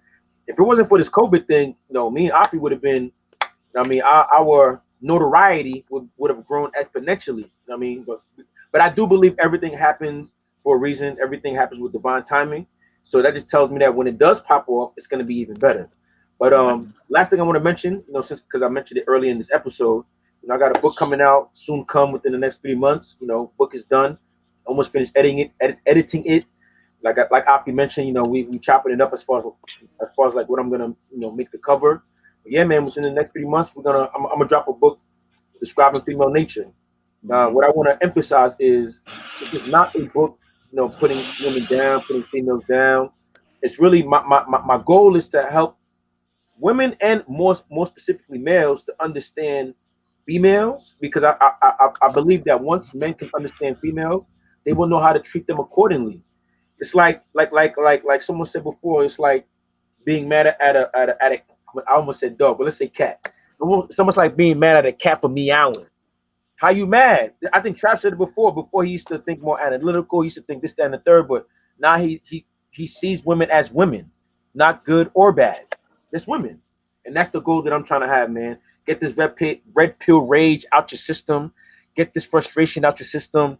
Get this mindset of leaving women alone and not dealing with them at all out your mindset. Like I'm trying to flush all that out, especially for the young youth coming up, man. Because if not, you know what I mean, they quick to go down with the BLT community and all that. But that's a whole nother episode.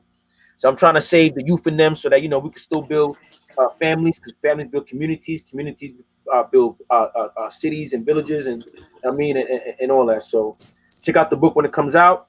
And check out. Hold on, RPC too, real quick, because this is the important shit. So look, I got a knife, right? It's big, right? It's called a machete, right? I'm gonna pull it out. I'm gonna pull out this machete right here. So look, he got a book out. Who wrote the forward in your book? Who wrote the shit? Actually, I don't have a forward. Yeah, you wrote the forward in the book. There we go. Who wrote the forward in my book? Oh, I did. You see the real shit? So you got two other niggas talking shit, and you got two other niggas writing forwards in each other's books. Now, but just leave it there. I'll check out on that, fellas. Happy holidays, King Dre, Nelly Nell, Vonnie, Afi. You already know, fellas. Salute, enjoy bro. your day, enjoy your weekend, and all that, man. Peace to the chat, also. Hey, Afi, I'm about to get ready to dip too, Afi. Oh, good. Say your last words, Nelly. Hey, man, I just want y'all fellas that's tuned in. I know I came in kind of late. I'm at work right now. But I just want the people that's listening and the people that catch the playback, man, let your life be the walking receipt. What I mean by that is put in the work. You know what I'm saying? Put in the work, you will get results. Stay disciplined, stay consistent, stay persistent, and things will start to happen for you. You know what I'm saying? I want to thank Afi for sending the link out. It's always love. You know what I mean? I'm always on the ground. I'm always working. So I can always try to chime in when I can. But y'all can catch me at Nelly Nell 2221 on Instagram. Have a real page. Don't have no suspect page, and I will accept the request. But that's where you guys can follow me, man. Once again, it's all love. Peace. Shout out to Motu. I'm out this bitch. Peace, bro. Hey, I gotta send a shout out to my man Nelly, man, over there looking like a lope, man. Nelly Lope. Nelly Lope. 100. He said knockout Nelly. Shout out to Jason. Hey, man, you know what? This is something I wanted to bring up too, man. So I'm on Facebook yesterday, just scrolling through, and I see a post, little video post of a chick I used to fuck with, like last year. I think the last time we fucked with each other, last time I talked to her was probably like around Thanksgiving of last year, and I guess she pregnant. You know what I'm saying? She expecting a child, and I couldn't help but feel so happy. Hey, Starling. And feel so joyous, you know what I'm saying? Because this is her third baby daddy. As I'm looking at this shit, and I'm just thinking to myself, like, damn, that could have been me. You know what I'm saying? That really could have been me. I'm smiling because I felt like I dodged a bullet. You know what I'm saying? And the funny thing is, she used to always try to get me to nut inside of her. Cause she used to be on, you know how chicks claim they on birth control and shit. But I would never do it. Never do it. And I was just looking at that shit yesterday, just smiling, like, boy, I'm so glad I dodged that bullet, man. But it's still sad at the same time, because it's like, damn, this your third baby daddy? This your third baby daddy. You know what I'm saying? So I say that to say this, like, dudes, like we was talking about kids earlier, man. Like, dudes gotta you gotta be real mindful, man, about who you laying with, the shit that you're doing with them. You know what I'm saying? Who you allowing to have your kids, because in this type of situation, and fuck that. You know what I'm saying? We judging. You know what I'm saying? A chick gonna allow herself to have 3 baby daddies in this day and age. She putting herself up for judgment. You know what I'm saying? When we talk about this type of shit, they say that they use them bullshit shaming tactics. Fuck that. You know what I mean? So you got to look out for that type of shit. And if look at the intelligence and shit like that. The example of intelligence, like, why would she let herself have another baby without being married at least. You know what I'm saying? Like, come on, man. So, or that can barely take care of the first two she got. well, I'm not. Well, okay, in general, this particular chick, she was, she was She got working it. the shit. Okay. I'm not gonna like cut her down like that, but yeah, like what you say in general, yeah, it's a lot of them like that. And what you said too, I wanted to talk about. I want to say something about this to a lot of guys out there, as far as like in this space and letting their voice be heard online, or speaking their truths, or whether it be on Facebook or to their family or whatever. Like, you caught yourself as like, oh well, fuck it, I'm a judge. Listen, man, that is a survival mechanism that the universe bless you with, to see things for what they are, so you don't hurt yourself, fam. Fellas, it's okay to judge a book by its cover. Like, that's a blessing. That's a gift. That's a skill that humans are blessed with. See what I'm saying? For you to be able to see danger, or see something that can harm you, or see something that can take your energy or your life, and to make a decision to stay away from it. That's not. Don't let these hoes shame you into thinking because you judge them or you judge a book by its cover. Fuck that. You know what I'm saying? That's you. That's like you. That's a part of your gift as a human, so you can survive, man. See what I'm saying? Real shit. Fuck all that. Oh, shame and tactics. No, bitch. You got 4 baby daddies. Danger. Right. Like, you're not wrong. You see what I'm saying? You're not wrong. They gonna say, oh, well, you shallow and all that shit. Bitch, you're not gonna shame me because I'm using God's gift to keep myself from danger. Real shit. You know what I'm saying? Dogs don't have that. Dogs may have, that's our strength as human beings. That's a strength that you have as a human being. Deers don't have that. I mean, they do in a sense, but they don't know I'm finna knock his head off and cut him up and have me a venison steak or whatever you call that shit. We do have that. We can see things, and our mind can say, okay, this bitch got tattoos on her face, on her back, on her arms, and she obviously don't care about working. So either she got a shitty job or she got her own business. That's a gift. So I'm gonna stay away from that because she ain't about shit, because she obviously don't care about her appearance and shit like that. Not saying tattoos and all that shit is bad, but it's just how we prejudge.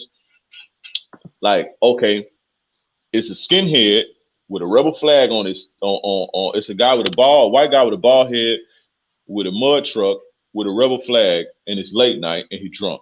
I'm gonna stay away from him, and it's 4 of them. I'm gonna stay away from that. Am I wrong for judging that book by its cover? If I am, then fuck it. You call me what you want to call me. But the universe blessed me with that ability to keep myself from danger just by seeing something or prejudging. So you can judge a book by its cover. Fuck that. Don't let these hoes shame you into you know what I'm saying? Fuck that. Fuck that shit. And going back to the shaming, because I follow you, Dre, on Instagram. So you put up a post yesterday. You was talking about getting cheated on when you was in jail. Right. And the chick that they got a name that we know, you already know. And I'm looking at that shit. I'm like, where she get that from? Like, where she get that from? Like, oh, you're miserable. Like, what the fuck is she talking about? People want you to be miserable with them. This happened when I'm 36 years old, bro. This happened when I was 20 years old. Damn, that 16, 20 years ago. I was over that in 2 weeks. I don't give a fuck. I clearly don't give a fuck about that shit. Right. Like, I'm the girl that I'm still cool with her to this day. Like, I clearly don't. And I'm clearly making a message to guys that if you're going to play the game, you're going to get burned. If you're going to play around, you got to be careful. Humble yourself. That's why I said in the video. This is why I said in the video. And at the time, I thought I was the coldest player alive. But I'm sitting in jail and I can't even eat. I'm humble now. You see what I'm saying? But people will take that. I ain't going to say people, because most people got it. Most people understand. But you have to understand, fellas, that miserable people like that, miserable women like that are in abundance. You see what I'm saying? What type of person? I don't follow her shit. I don't watch her shit. I don't comment on her shit or none of that shit. If I don't like you, I'm not going to waste my time. What type of person follows people around who they don't like, who makes their blood boil, who makes them feel a certain type of way and take their time to hope that they miserable? How toxic do you, even if I was bitter, or even if I was hurt, or even if I was bitter, or jaded, or whatever, or miserable, even if I was, you rejoicing in that? Does that make you happy that another person is miserable? I look at the guys the same way when they see, like, when, like, a lot of guys in this space will, like, a woman will go through something, or a bitch will be getting old and shit, and guys are literally rejoicing in that, like rejoicing in other people's pain. If that ain't toxic, I don't know what is. Bitch, what if I am miserable? What if I am miserable, and what if I am still hurting right now today? And if you fuck with me, or if you wanted to be constructive, you would message me and say, hey, you should get therapy. Hey, well, maybe you should look at it in a way that, you know, you reap what you sow, you know, and once you understand that, Dre, you can heal. If you did care. No, you want me to be miserable with you, because miserable people rejoice in other people being miserable. See what I'm saying? Facts. And like I say, the only reason I entertain shit like that is for the algorithm, and I want guys to see what the fuck I be talking about. This is it. I don't give a fuck, because I'm not gonna even roast her on here, because that ain't what I do. She ain't roasted me, so I'm not gonna even get into all that. But I don't give a fuck what you think you look like, or as far as the guys see certain things and they see filters and makeup and light skin and shit, and so guys are like blinded by shit, and they fuck with chicks like this anyway. And it's easier for a woman to hide her toxicity. It's a survival mechanism, fam. So it's easier to see, and I try to get guys to see as little subtleties that show how toxic people truly are. What kind of person are you for you to rejoice in somebody else's pain? Like, how deep do your wounds have to be for, if you were suffering from let me not say Afi, because I don't want to jinx, but let's say if it was a guy right here, right in front of me, and he was hurt and he was crying, or he was physically hurt, and I'm laughing and I'm like, aha, that's what you get. What type of person, like, what does that make me? Right. Dig what I'm saying? Right. Y'all got to start, when y'all on these dates with these hoes and shit, start paying attention. Start bringing up celebrity guys. If you have to, start talking about the time how Will Smith felt. Talk about Will Smith and his pain, and watch what the bitch do. If that bitch rejoice in that, the fact that he was hurt, you got it. This is why I entertain that. This is why I entertain her in the first place. This is why I entertain them hoes on TikTok. You see what I'm saying? So guys can see what toxic hoes look like. Y'all think that a bitch gonna show up on a date with a sign and be like, I'm toxic, and be all ratchet. No, this shit is the devil wear a blue dress, man. Hey, you can watch Love and Hip Hop with your chick, and instead of just watching for the ratchet stuff, watch how they respond to the ratchet stuff. Watch how they respond to the ratchet stuff. Watch how they respond. Watch how they respond. Show them something. Do that? Like, when I posted on my stories, you ain't there for that. I had a chick with me looking at it too. Like, that's the best way. Sometimes I be showing. I send like chicks that I first started talking to. I would send them like little memes of stuff that happened. Like, I would send them the Will Smith crying meme or something like that. Not even crying, but like, check this out, man. This nigga hurt. And I would watch how she responds to that. To rejoice in somebody's pain. Even, like I say, even the dudes that do that in this space, when females be hurt and down on their luck and shit like that, or getting old or going through menopause, these niggas be genuinely happy because they got disdain in their heart, man. Like, I don't want to see nobody in pain. I don't want to see nobody out the game. That ain't me. Because I don't have no, but this is the type of chick this is. I was about to say something else. See what I'm saying? And I ain't gonna go at her until she go at me. But I got something for her, because I know she be doing that. But hey, come for me, I got something for your ass. I don't give a fuck because you light skinned, bitch. I don't give a fuck about none of that. You dig what I'm saying? I don't, because I ain't starved because I don't hit a million bitches that look like come on. That don't turn me on. That don't impress me. No, none of that. Trust me. Yeah, and we in the day and age now to where they taking, like you a cat, y'all cats is putting that game out there, so they're gonna take all that and try to make it seem like, using shaming tactics and shit like that. So, like, I'm disparaging women. Like, I ain't said nothing bad by nobody. That ain't even my thing. I don't even like when I show y'all my DMs. I don't even like when dudes blame they shit on women. If a dude come to me and be like, oh, well, yeah, this bitch, I don't want to hear that. Fuck out my inbox with that. Nigga, what's you? You nigga, you. You see what I'm saying? That's a good game. He said, I'd be sending memes about throwing someone else's baby to see where they at with the kid. Who taught you that finesse game, Christian? Where you get that kind of stuff from? It's hard to see. It's a lot of the times, and most women, it's hard to see their toxicity because it's the way women are wired. You see what I'm saying? They're wired to be conniving like that. And I don't mean conniving in a bad way, but it's hard. But you think about this. Who rejoices? Even a man. I don't want to be around a man like that.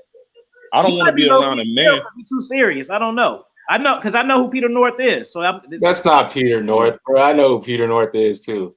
Peter North. That's super random. You know, that's not real. That's funny. I don't know. But you porn star like red pill content that they porn stars. I don't see it could be a connection. Dudes who smash hoes like this type of shit. Yeah. But yeah, Bonnie, that's real. Like you got to think. The louder you hear a bitch scream, that's how you know you get into the truth when they start screaming. Because I ain't listen. That chick, I don't comment on her shit. I don't. When she first came out or whatever, and this is how I DM'd her. This is when I was doing my live. I wanted to get her on a live stream. Right. So I DM'd her, hey, look, we should get on a live stream. But that was it, right? But this was 8-9 months ago. I don't follow her. Well, I follow her on Instagram now. But then I follow her on Instagram, but I don't watch her shit. I don't even see her shit on Instagram. I don't watch her YouTubes. I don't watch like nothing. I don't see nothing from that. So like, why do you feel the need to? When I make a post about something, why do you feel the need to screech? Because I hit you. I ain't talking about you. I don't do this for women. I hit you. So you're going to try to shame me. And then the crazy part is I don't disparage it. I don't disparage women. I don't like when people disparage women. I don't like when people disparage anybody. I can tell you the truth. If I say, if my opinion on life is bitches that got tattoos all over the place are promiscuous, tend to be more promiscuous because tattoos represent rebellion. And the first way that women learn to be rebellious is sex. I didn't say anything bad. Psychology says that. Right. You see what I'm saying? What did I say bad about women? I don't say bad shit about but it's not even bad. It's not even wrong to be promiscuous. If that's what you want to do, I'm promiscuous. I'm not one of these dudes that's like, oh, well, if your chick got more than 3 bodies, I'm not one of them dudes. I don't care. Right. But some of my following dudes, so they don't want a promiscuous woman. And that's their right. That's their right to not. So they ask me, well, if I don't want to be with a promiscuous woman, how do I spot it? Okay, you spot it by if she got tattoos, she's more than likely. Here's why. Not, all women with tattoos is hoes. Like that shit like that. They think that's what I'm trying to say. Right. And I don't even think that's not what they're trying. They know that I'm not trying to say that. But the decisions in their life makes them uncomfortable. And they know the shit that we talking, they're gonna have to stop being lazy. Because the more guys like us, and it's not that it takes hard work to be like us, to be with guys like us, but you can't be comfortable in your bullshit fucking with guys like us. And the more guys wake up, then the more they have to come with it. And this is why you see them hoes screeching like that. So to say, oh, you're miserable. Oh, that's what you get. Ah, ha, ha, she hurt you. And bitch, this was 20 years ago. Right. You see what I'm saying? Yeah. So that shit kills me, man, when they say that who hurt you shit. Like I've been thinking about all different type of rebuttals just in case I get caught up in that type of shit. Cause I would never allow myself to argue with a chick. Cause the particular chick we talking about, the first time I ever seen her was on somebody else's stream and she was arguing with another YouTuber, but the dude was like letting this chick get him all out of his character, man. That shit was blowing me. Like, how is you arguing with this chick? I literally, especially on TikTok, like every 5 comments is who hurt you? Who hurt you? Oh my God. So I finally made a video about it, right? Let's say a bitch named Sarah hurt me when I was 19 years old. Let's just say that. What's your point, bitch? Like, what is your point? Who hurt you? Right. What's your point? Like, seriously, what's your point? Okay, let's say I got hurt. Now what? Nothing. Right. They usually stop. Okay, what's your point? Or you ask them, When a bitch say, who hurt you? Say, have you ever been hurt before? In human, you live in the human experience, we all gonna go through some sort of hurt or trauma. What is your fucking point? Right. That's ad hominem anyway. That's a debate. That's a false debate tactic. Do you feel exactly? Do you feel uncomfortable with the things I'm saying? Does what I'm saying represent you and you feel uncomfortable? Because you know if your man, and I tell them tag your man. I tell a lot of them hoes on TikTok, tag your man. Hey, why would I need to tag him? Yeah, bitch, because you know if he see this, your ass gonna have to work. See what I'm saying? They got a new one. They got a new one out there too, Dre. Anytime you speak out against the fuckery, they got what they call it now, little wee wee energy. That's what they throwing out there now. Is it? You know what I'm saying? I seen that. You seen it, Afi? That on Myron shit, but I didn't know that right. I didn't know that was the new trend. I thought they just said it right there. Yeah, they coming up with all kind of shit now, bro. Yeah. And then they'll say, see, people like to think, you know, and it's okay to want to be unique and special, and we all unique and special at the end of the day, but we all 4 men sit here, our dicks get hard every morning. We pretty much the same, right? We're motivated by the same things. We all want the same things. We all want resources. We all want to get out. We're pretty much the same, fam. Yeah, we differences. We different. We come in different flavors, come from different backgrounds. But like I said, we got the same testosterone flowing through us. We see a fine bitch. We all gonna be like, damn, that bitch look good. She got a fat ass. Somebody might like the titties, but we all get aroused the same. When women get mad when like they want to be special. And I kind of blame us because all our life to hit that ass, we be like, man, you special, you different, you ain't like the mother hoes. I think we got to stop saying that. Because they truly believe that they the anomaly. Like they truly believe that. Like they truly, but I think that that's our fault. Because I done said to a more than right there. Back in the days, you so special, you ain't like the mother hoes. I don't know what it is about you. You just so I done did it. So they hear this and they hear this and they hear this. So now when it's time to be accountable, they think that you ain't talking to them. So I tell them hoes, okay, if y'all are different, go read my comments. It's 3,000 comments on this post. Why is 1,000 of the comments saying who hurt you? Do y'all hoes know each other? Why are all y'all thinking like that? Hey Dre, let me ask you. It's kind of on topic and off topic about TikTok. Because Myron and they shit got flagged down. So this one ask. You think that's because of TikTok or because the hoes is mad? Which one? Nah, it's both. Y'all niggas gotta understand, bro. When you get into an arena, any arena, and these niggas want to talk about this alpha male and they alpha males understand where they at, and they understand the arena that they playing in. TikTok is different from Instagram. So certain things on TikTok, bullying, what they count as bullying, intellectual bullying and shit like that. You can't do certain things like that on their platforms. And a lot of people be like, oh, they trying to attack me. They trying to attack me. They don't give it. No, you're just not following the rules. They don't give a fuck about you. If you going viral, you bring attention to their app. What they don't want is getting canceled and shit like that because of what is considered bullying and shit like that. If you read the rules, when I sign up for these shits, I actually read the terms and conditions because I want to know. Nah, I'm dead ass serious. Yep, agreed. Fuck it, let's do it. You feel what I'm saying? Nah, because like I don't want my YouTube channel to be taken down after all this work, bro. See what I'm saying? And now all this work I put in is gone because I was ignorant of the arena that I was playing in. So what happens is like with Myron, the way they say things. See what I'm saying? It wasn't like that they was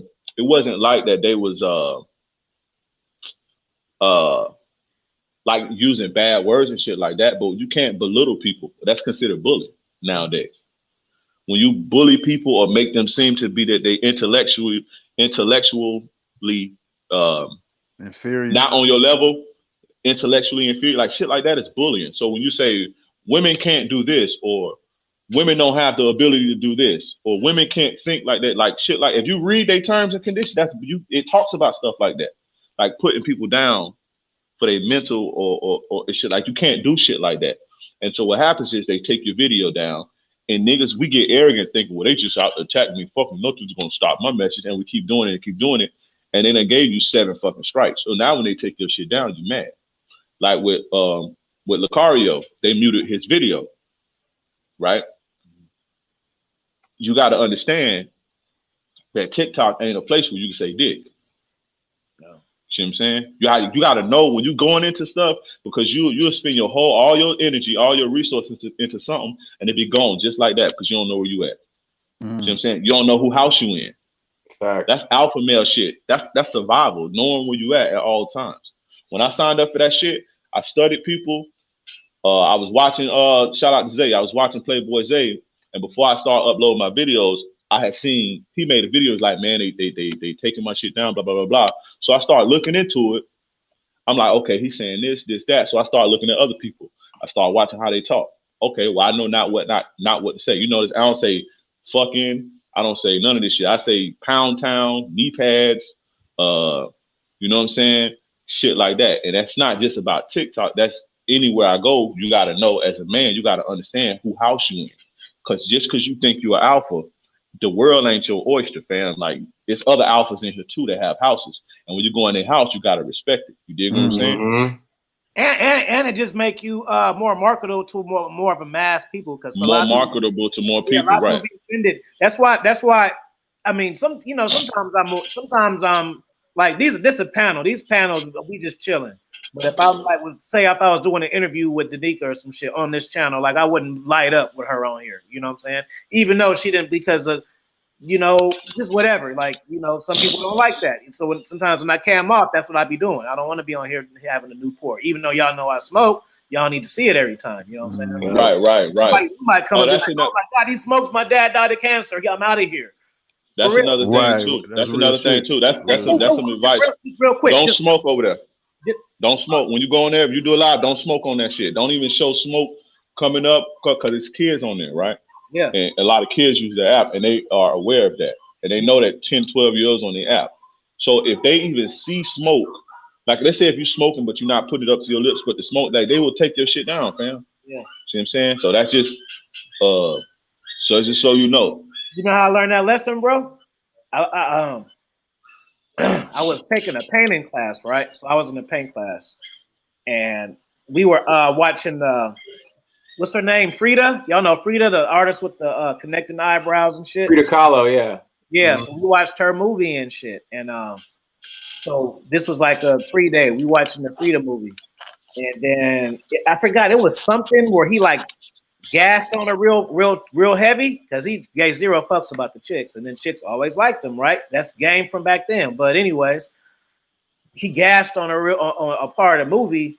And then one of the girls in the class, she started breaking down crying and screaming. I'm like, what the fuck? I thought she had like an asthma attack or something. Ambulance came, got her, all this shit.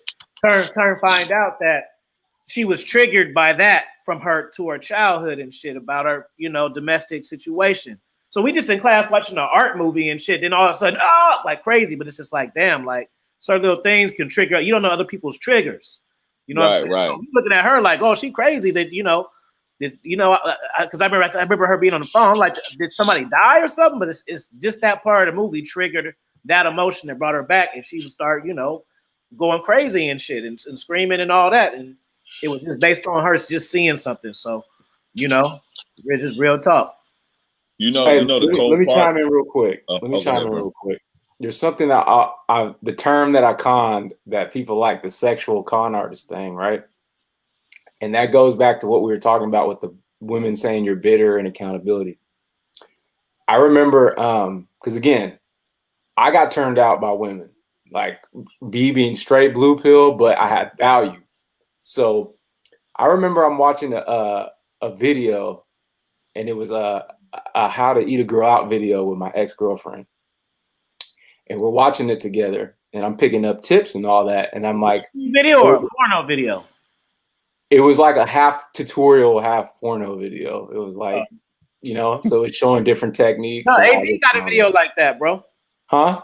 AP got a video about how to eat it.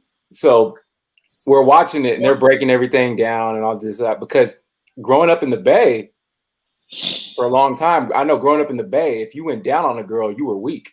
that was like, you don't do that. Like that was like a big thing in my circle growing up. You don't do that. So Don't do it either. then when I went to LA, I noticed like the LA girls, the Bay girls were like the LA guys because they did that more. So my girlfriend got me onto that.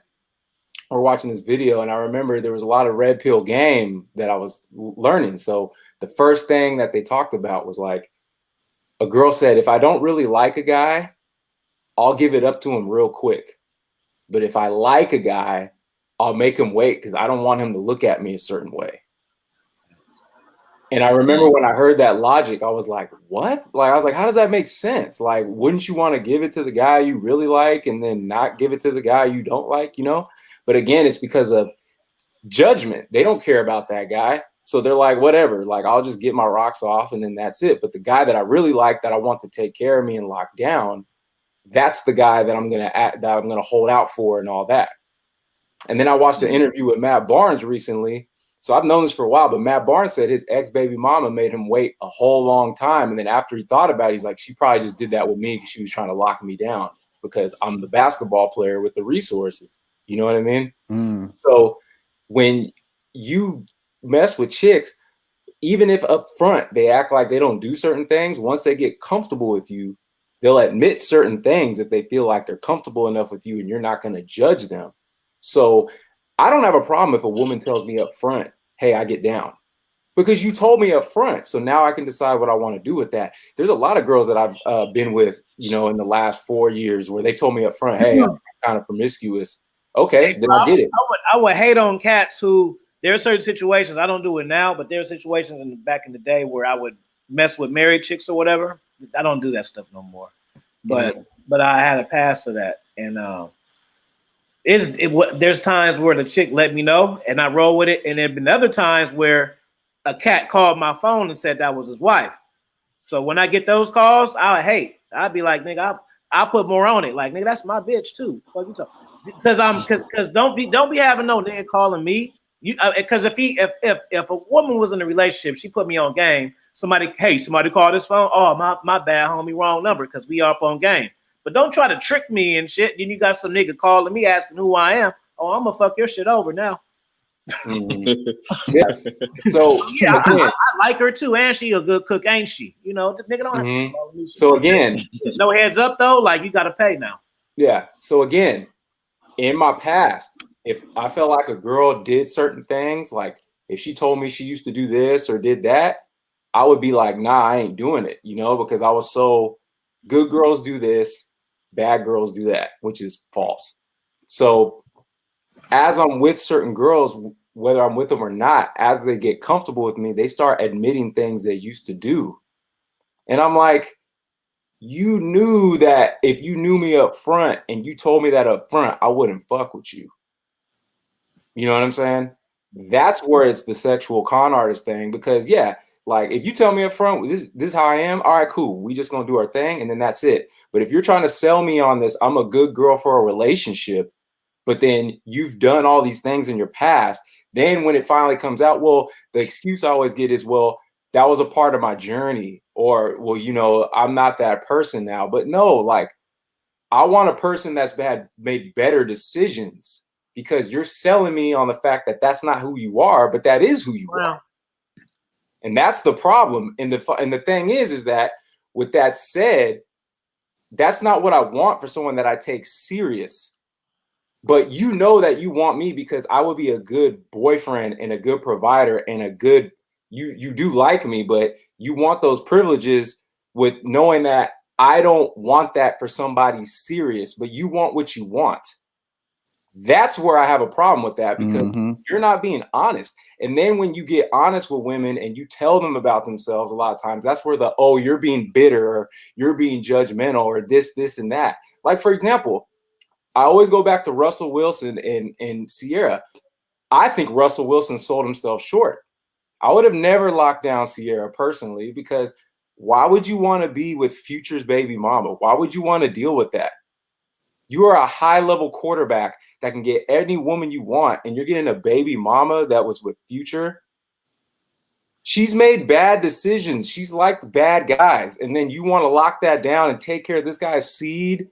You got to be in the locker room and they're slapping Future and making fun of you a little bit because they're listening to Future. Like, that's happening. Like, why would I want to deal with that? You know what I mean? And then you talk to certain women, like, that's too harsh. I'm like, how is that harsh? Why can't I find a woman that hasn't done that, that's made better decisions than men? Because she had game. That's why she knew how to make him feel alpha. He probably that's what it is. But I'm saying, like, why am I wrong for saying that? I'll say that to certain women, and then I'm wrong. It's like, you're too mean. Dudes always assume, cats, because if you were rich, that means you got game. That don't mean that. Hell no. A lot of these rich guys got no game. He got all the women. No, he get a lot of that attention, but that. I think I'm one of the few that don't agree with dudes with this Sierra Russell thing. Like, I don't think Russell no beta male. I think he's corny. Like, just because you street, or just because you got, you come from the streets and you got edge, I don't think that make you like beta. No, that has nothing to do with like that. That's not what I'm saying. No, but that's why dudes say shit like that. I did a story on my Instagram one time, and I asked everybody, do you think Russell Wilson is beta, and why? And they said, oh, well, he got a bitch that had a kid and he's soft, da da da.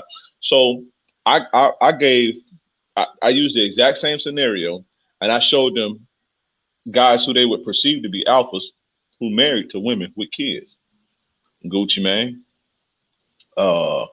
And niggas don't think he no beta male, but his chick got kids. His chick slept with Yo Gotti. See what I'm saying? Which is why they beefing now. But who else? Jeezy. A bunch of these hoes got kids. I don't think that it's a thing to where it's like, oh, well, I can, like, some guys just don't care about that. Like, me personally, especially guys with kids, and I think he got kids already. Now, I can understand how y'all are, like, the guys without kids are looking at it like, I don't want no bitch that got kids from another dude. I want to start my own family. But when you have kids, it's different. Like me, I don't have I don't look at a chick like, it's not like a chick that got a kid or two. I'm not counting her out because I got my own fucking kid. See what I'm saying? Like, right. That's different. So when you're thinking about it like that, and also you got to understand these guys are rich, right?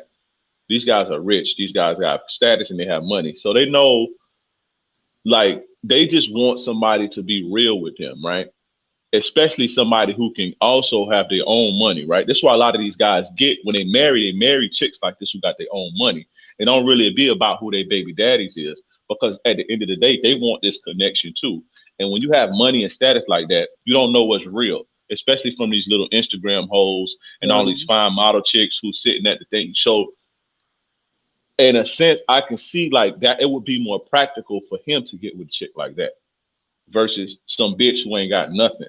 See what I'm saying? A Kim Kardashian type hoe or Amber Rose type hoe who ain't got nothing, and that's just gonna come up off of you and shit like that. You see what I'm saying? Shit like that.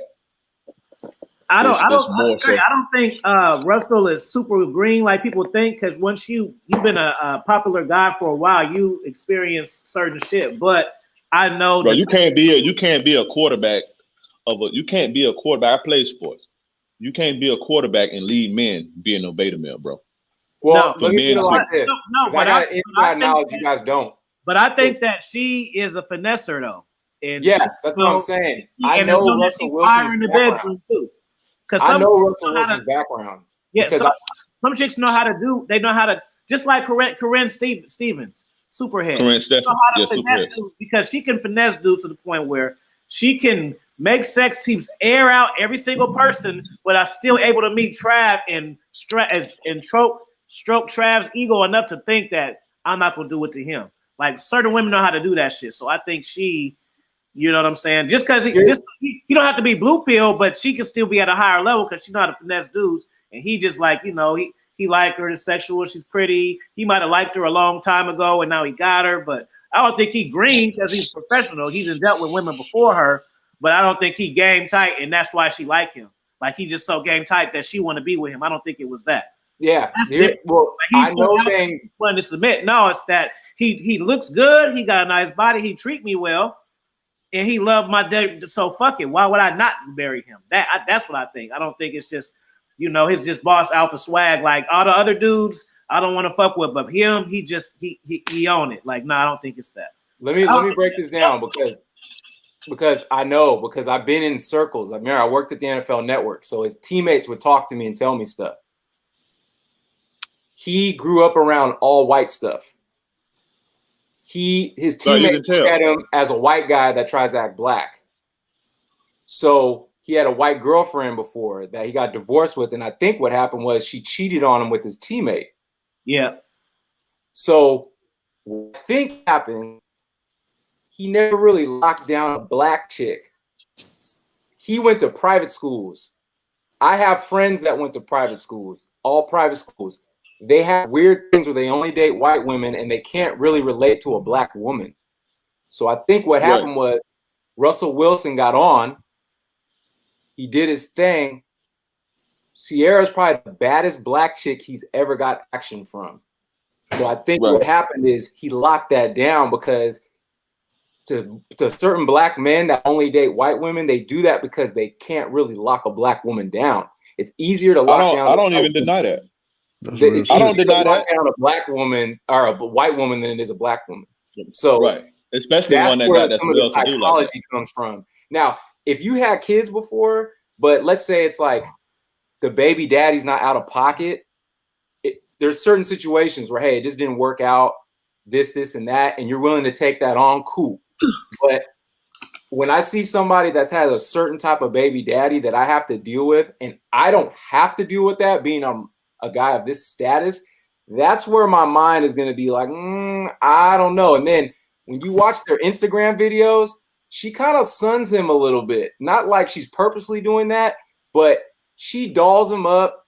You could tell she dresses him up. She leads him in a lot of ways. He's not leading her. I don't know. I don't see that. When I see them, me personally, what I see, I don't see it's like she's just like super submissive, but I don't see like, look at, and I know you said this, you was talking about this the other day when y'all was talking to Nick. I be listening, bro. Nick Cannon and Mariah Carey. When I see their pictures, it looks as though Mariah Carey was wearing the pants. It just looks, their whole vibe, the way she would hug up on him. When I see the body language in Sierra, and I don't see that, right?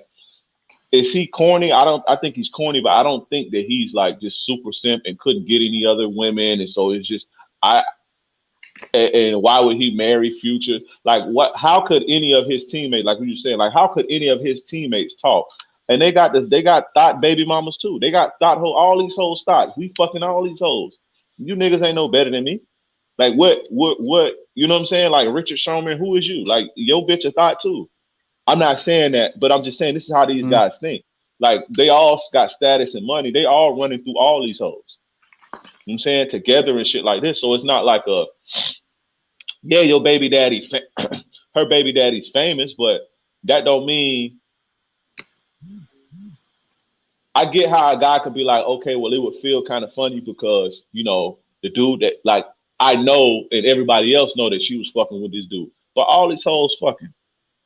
All of them. Like, it's America. All these hoes are fucking somebody, got kids, got trains ran on them, all that shit. So what I be trying to get dudes to understand is like some guys genuinely don't care about shit like that.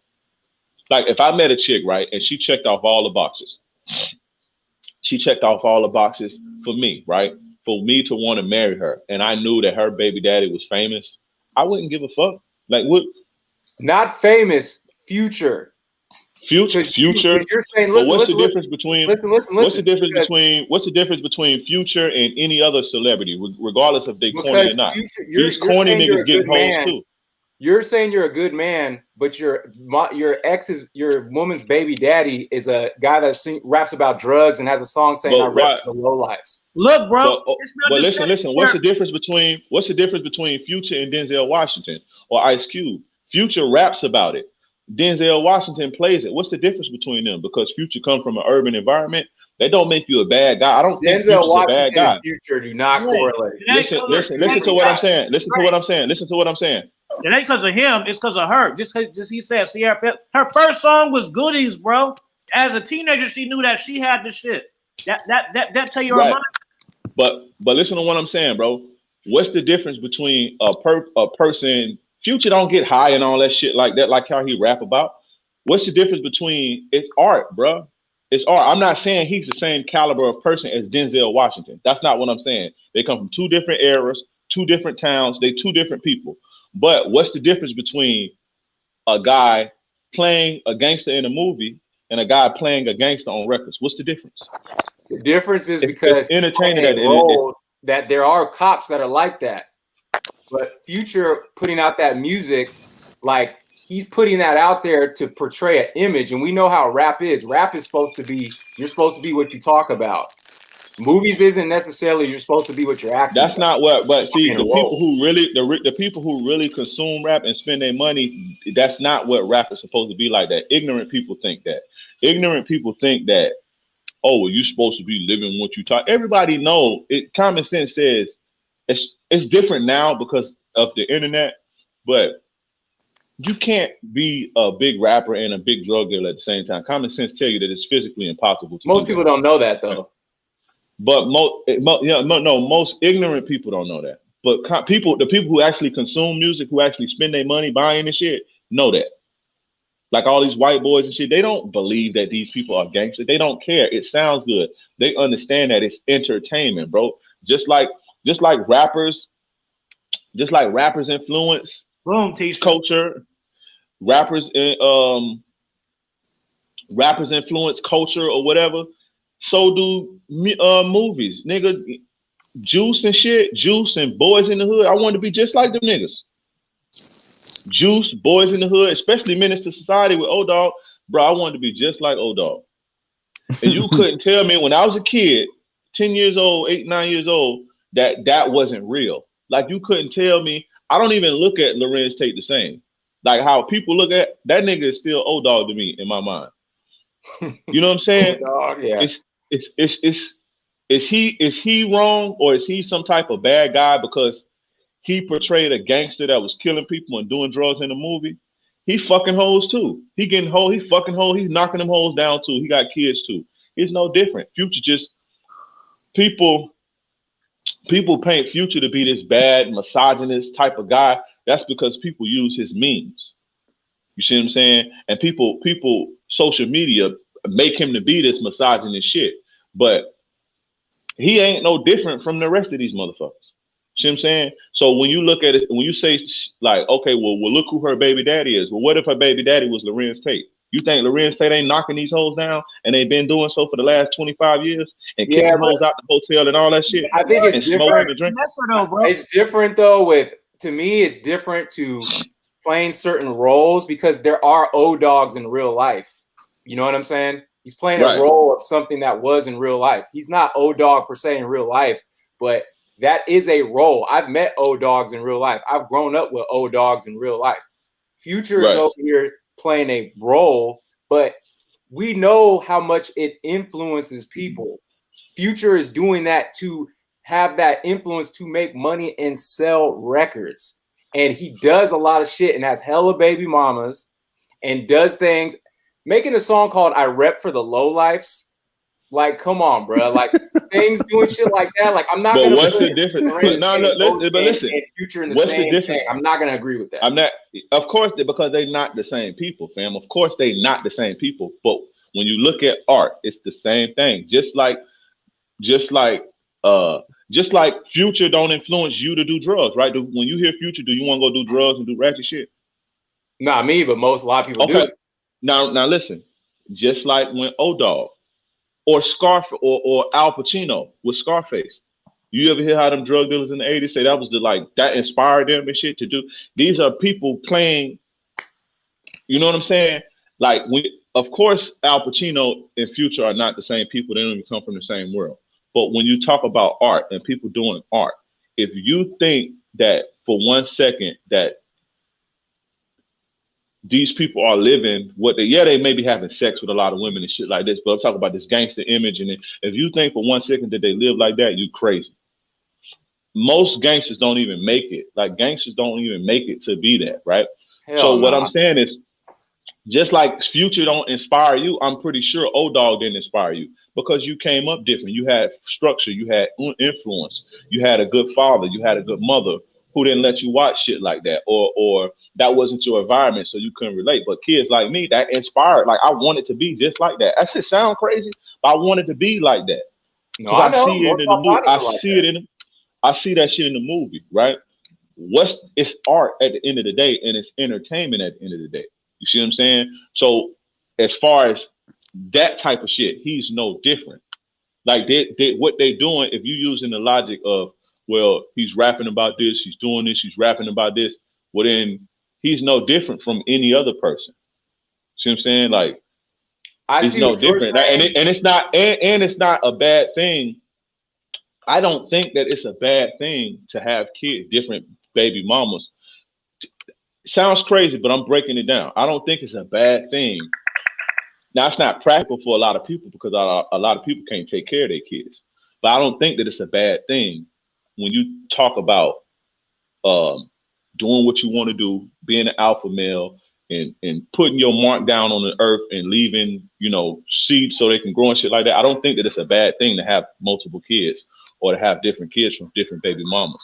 I don't like that's damn near natural. Society is what boxes us in, because at the end of the day, that's not practical as far as the average person go. Like for a guy who's in the hood that's just having kids from baby mama to baby mama, that's not practical because he can't take care of all his kids, and now the system has to do it, and now everybody else got to do it through taxes and shit like that. But if you're a grown man, you're handling your business, you should be able to have as many kids as you want, and that don't make you a bad person because you literally doing what you here to do anyway.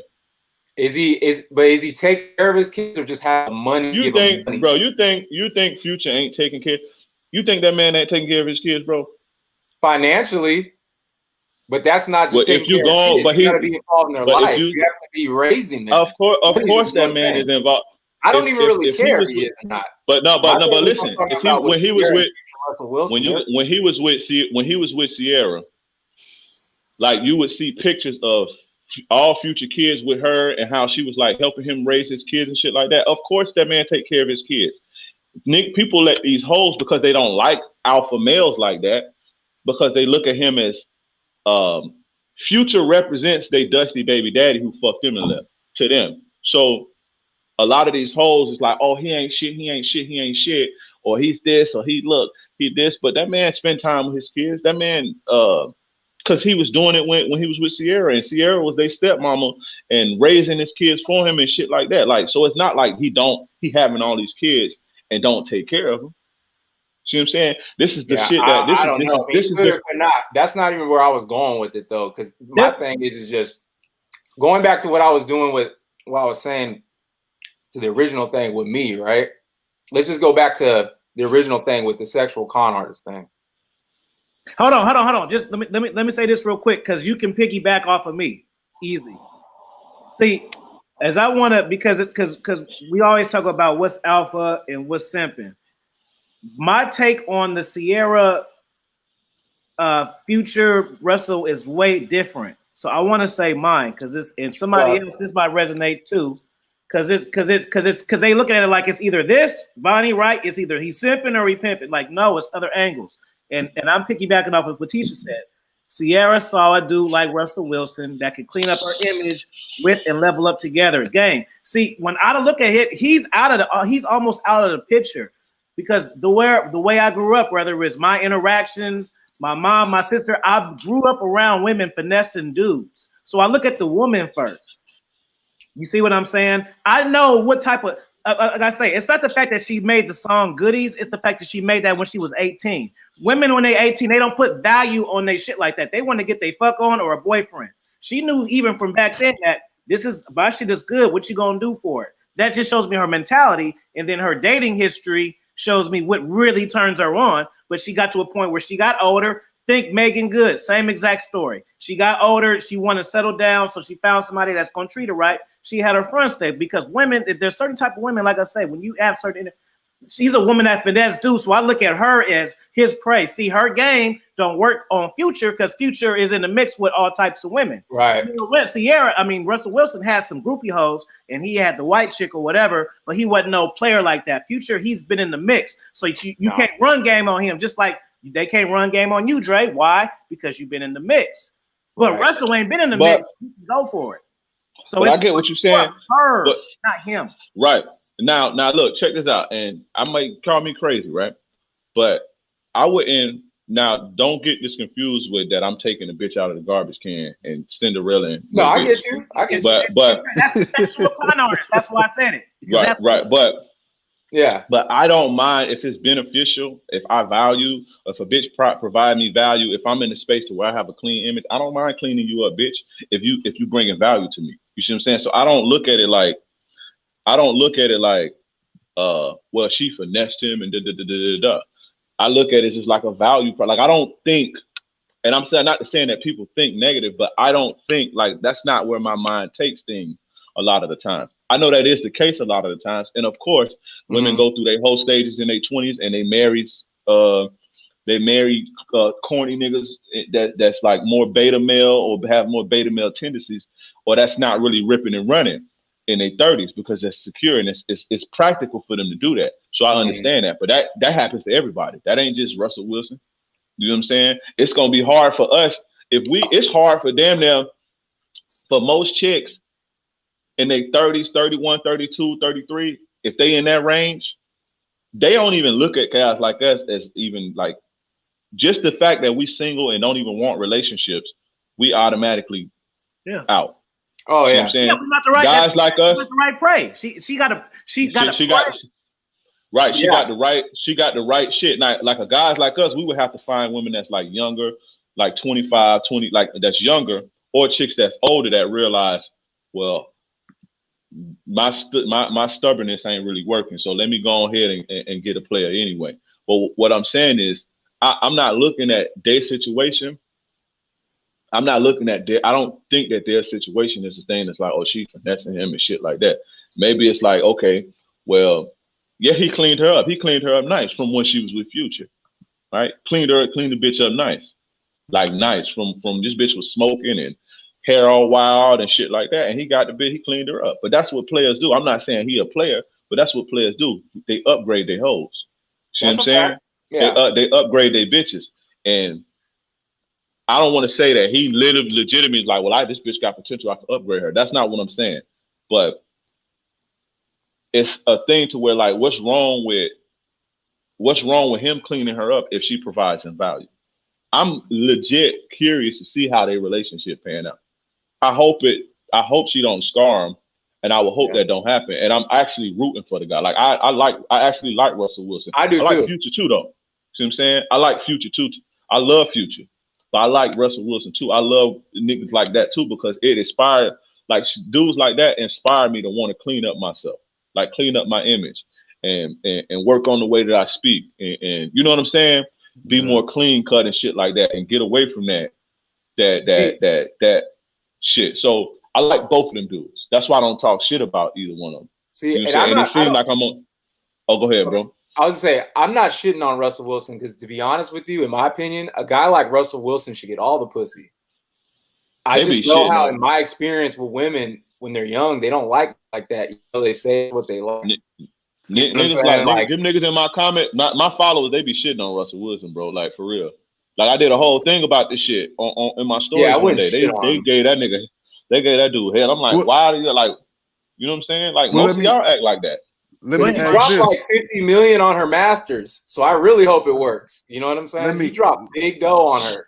Let me ask this: so, at what point, you know, guys like us, at what point? I mean, can you forgive these females?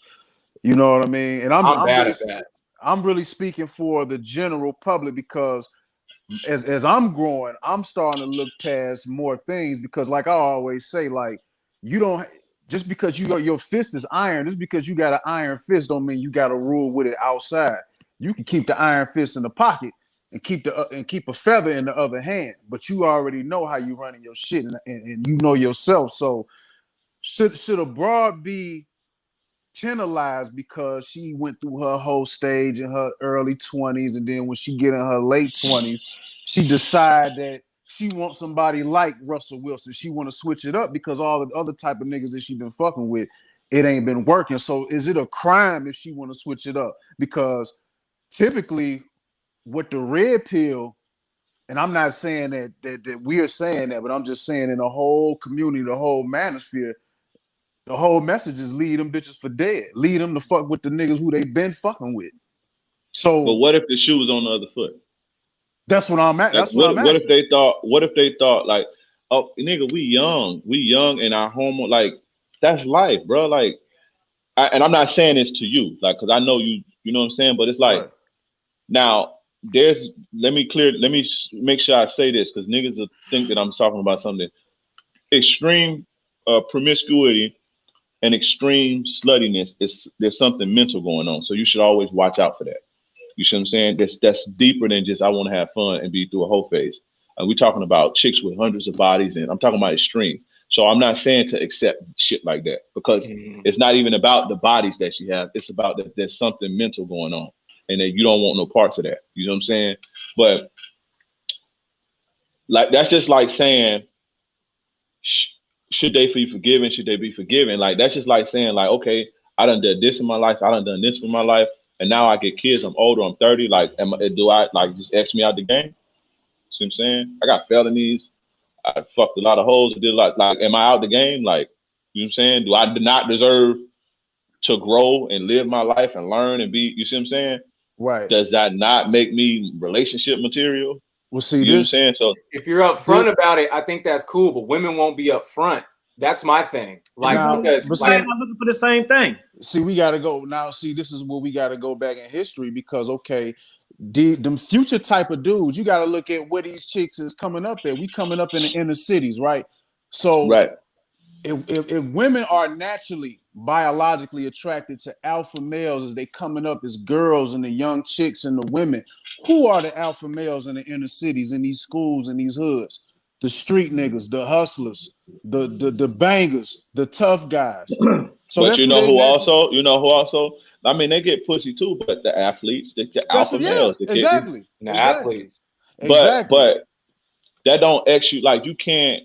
A lot of these guys, I know you're going to. A lot of these guys be mad because they missed out on that. But that's not nobody's fault. That's not her fault because your mama kept you in the house and not letting your testosterone do what it's supposed to do as you growing. You see what I'm saying? Your mama sheltered you.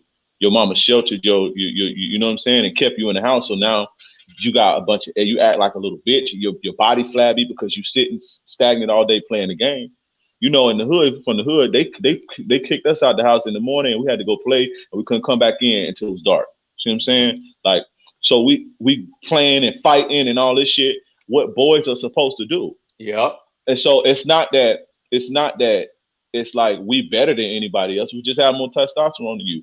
And being that we have more testosterone, we're a lot more cut. It's not like we working out, but when your body is growing, you don't have a lot of body fat. So now your muscles is showing a little bit. You have the six pack. You're more assertive and aggressive. But this is just the energy based on your environment. You see what I'm saying? Right. Guys who play basketball and football is the same way. It's not that they play football. Bitches like dudes that play football.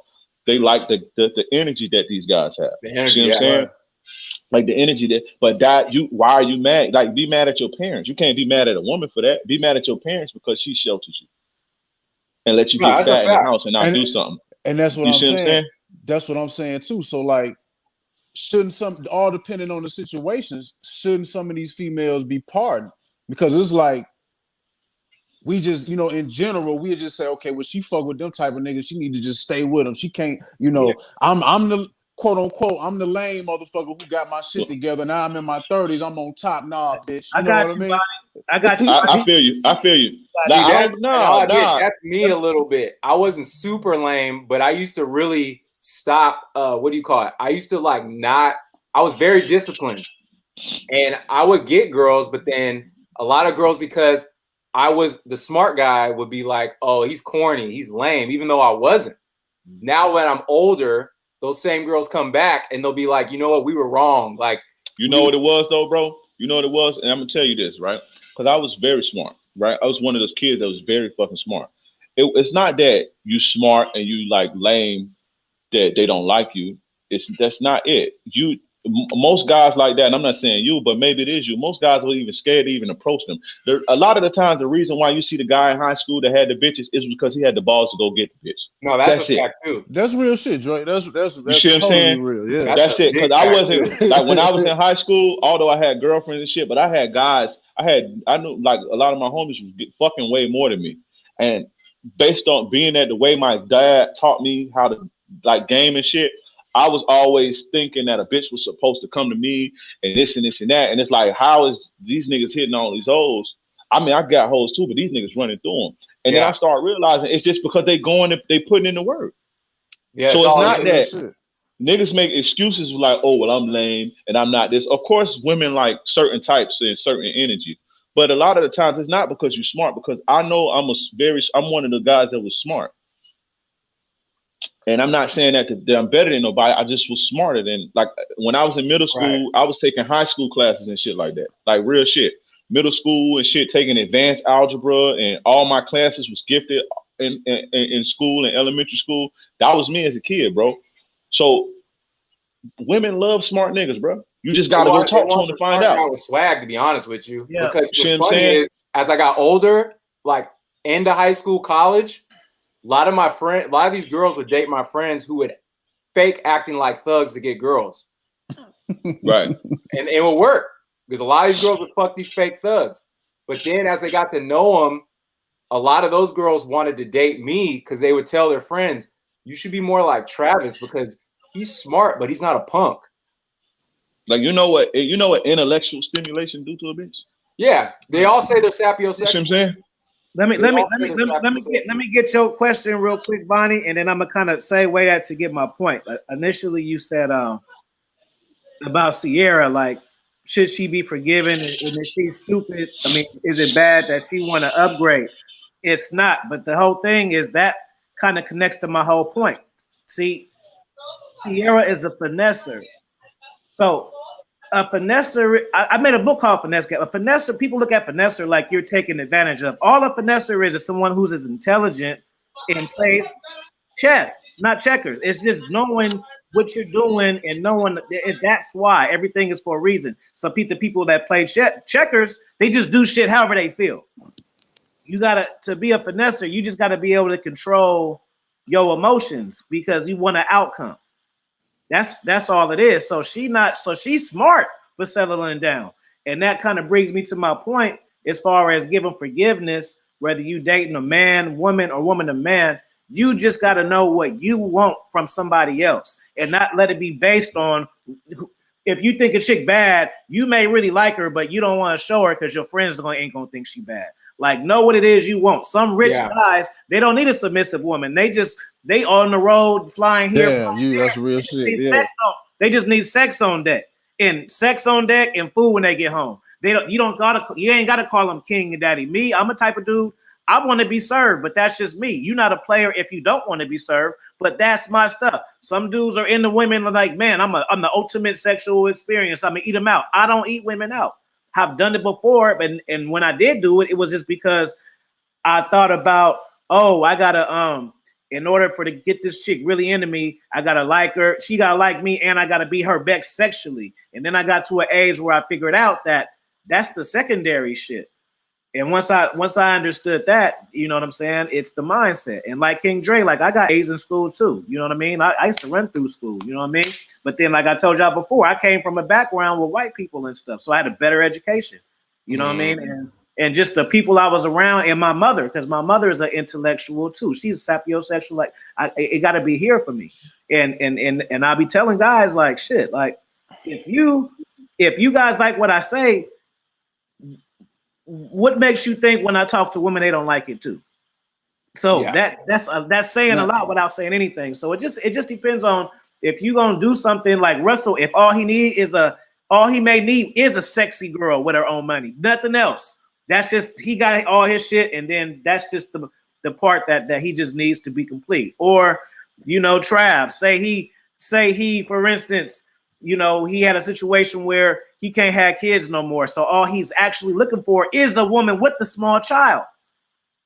because I want to be. See, we could get deep here with it. So boom, like okay, well, you know, I don't want to raise another man's kid, but if I ever come across a woman who got a 2-year-old with the baby daddy ain't involved, I might rock with that. Boom. Behold, you meet a chick at work. She got a 2-year-old. Dad died in the fire. Boom. That's for you. That's your fix. Boom. Somebody else looking at that like, why you doing that? But you know why you doing it. Yeah. Because that works.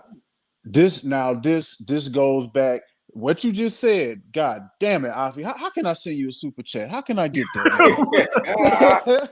No, for real. You just hit it on the head because this is something I've been thinking This about. is Like fire right now. Like, okay. You show some love, man, for 20K. Y'all hit a super chat. Let's have a super chat party today, man. Let's go. This goes back to what you said and what Dre was saying about, for instance, not being afraid to have kids like me. If I got to reach down, which most likely I'm going to have to reach down to a chick in her 20s if I want to have kids. Because a chick my age, it's not going to be biological.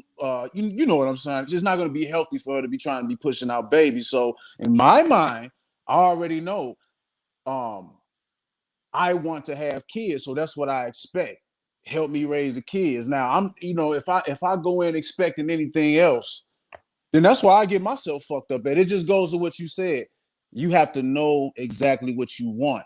And too many men go into situations expecting this fucking Wonder Years, Kevin and Wendy shit, or this fucking boy meets girl Topanga shit. You know what I'm saying? And they just think just everything just supposed to the fucking glitter and everything's supposed to fall out the sky. You got to know exactly what you want. And like for me, like right now, I'm not looking to settle down. But if I did, I don't need the baddest one I ever had. I know what that is. Like I just need someone who make my life easy. Like I say, pleasure and peace. That's all I need. If you got a fat ass and you look good and you all in my mix all the time, that ain't gonna work for me. You know what I'm saying? Right. And if this you go get back, fire dome, or we can bring it to the sex side. Say you super sexy and all of that, and you get fire dome, fire sex. But guess what? Every time we go out, I gotta pay. I ain't going for that one either. Oh no way. Why would I do that? I'd rather take myself out. I ain't a gentleman. You toss me up and do all of this, and then you're not required to do anything. No, you got to put some money in the pot. That ain't. But for some cats, that don't matter. So that's I need. Let me take it back. Let me go back to what I was saying real quick, because here's the thing, right? So thank you, some bro. of these girls that I date, we've talked about this stuff, and they'll tell me, yeah, some of my girlfriends are married, but their husbands have no idea the stuff that they used to do back in their 20s. Like I look at them and I'm like, if their husbands knew what they used to do, because they were sluts back in the day, but their husbands have no idea. Bro, you know they killing me, bro. And seeing certain little couples, I'd be like, man, she was a slush. Yeah, you know what I mean? And then like I was, like with my ex, bro, like when I first met her, she took like model pictures that were kind of risque. And I didn't fuck with her because of that. She was chasing me for a long time because I saw those pictures. I was like, that's not a girl I want to fuck with. So you know what I'm saying? Like she knew from up jump what my protocol was. Then she like years into the relationship, she admits to me certain things she used to do that wouldn't have told me or omitted, because she know if I would have known that up front, I wouldn't have fucked with her.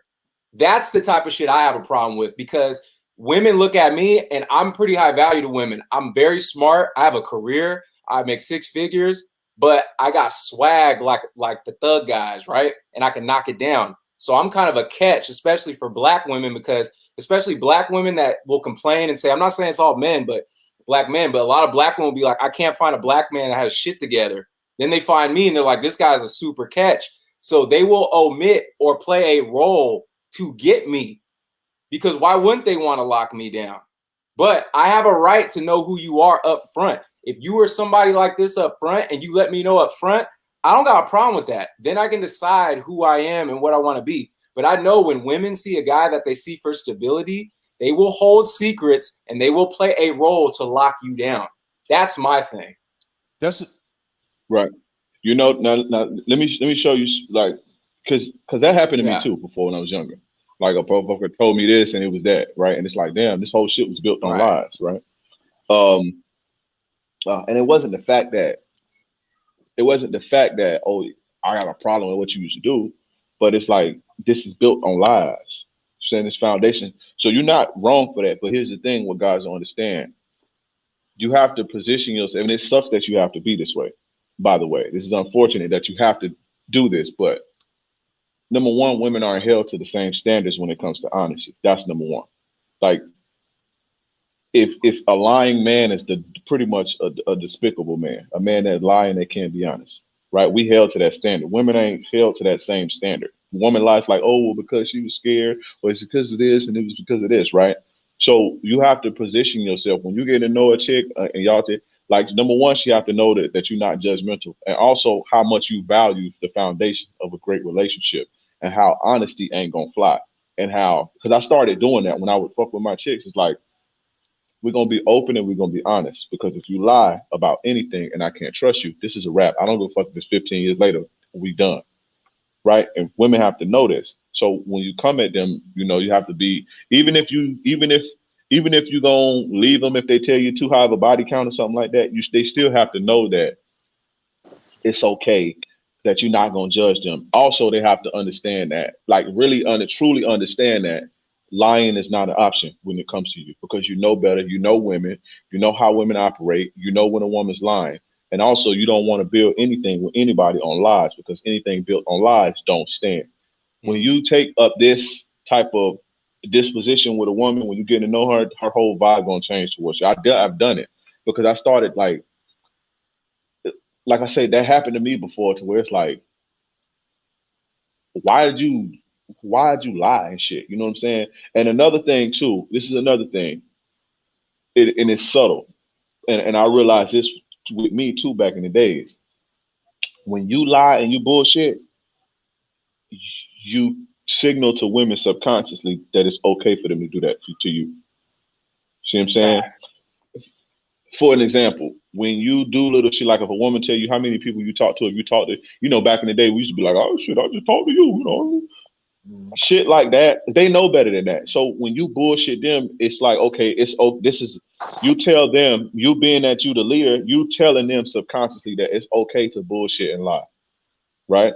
Yeah. It's okay to do this. Like, this is the type of relationship that we have. So this is another reason why I tell guys to be upfront and honest about everything. Even if the bitch asks me how I look, if I don't like it, I don't like it. I'm not gonna lie about shit, because I don't want I don't want you to think that that's okay. Playing text games. I was coaching this dude, and he was like, he was one of these dudes that listen to these dudes and they think like, oh, you're supposed to text a bitch back 30 minutes or an hour late. But he showed me his threads, and every time she would ask him what he doing, he said nothing, just chilling, right? So it's little things that guys don't understand, that women are this intuitive that they pick up on little stuff like this. So he would say, nothing, I ain't doing shit, I'm just chilling. Nothing, I ain't doing shit, I'm just chilling. So now when he's not texting her back, it's like, damn, what you was doing? Now you got all this shit to do. She know you bullshitting because she know you ain't got nothing going on anyway but sitting on your phone.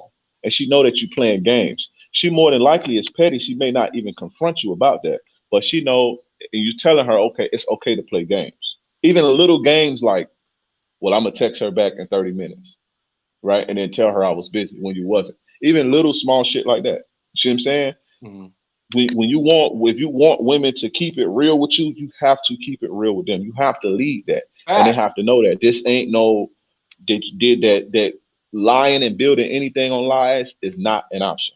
Right. Like you have to establish this early. And I didn't used to do this back in the days. That's one of the things that I was missing back in the day. Yeah. I didn't used to do this. I used to bullshit and be playing games and all type of shit.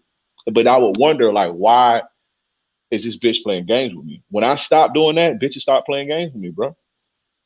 You see what I'm saying? Yeah. Hey, let me get the message here. It says, guys on the panel, especially Trav, with what you were saying. How would you feel if a woman knew all about your past? Number one, they know, because usually when I date girls at this point in my life now, one of the first things they ask me is, how many women have you been with? Because they get that energy from me that you've dated a lot of women. So number one. Number two, women need to stop thinking that women fucking men fucking women is the same thing, because it's not. Let me tell you why. Here's the analogy I use. We all know men want a woman that is rare or a woman that has some type of, hasn't been with everybody. But with men, women like men that are pre-selected. That doesn't mean you have to be with every woman, but women like guys that they know turn on women because that's something of value that they want. So here's the analogy I use. Women are the bank. Men are the people trying to get the loan, trying to get the money. So what do we have to do to get money from the bank? We have to make our credit score good. We have to be on our shit.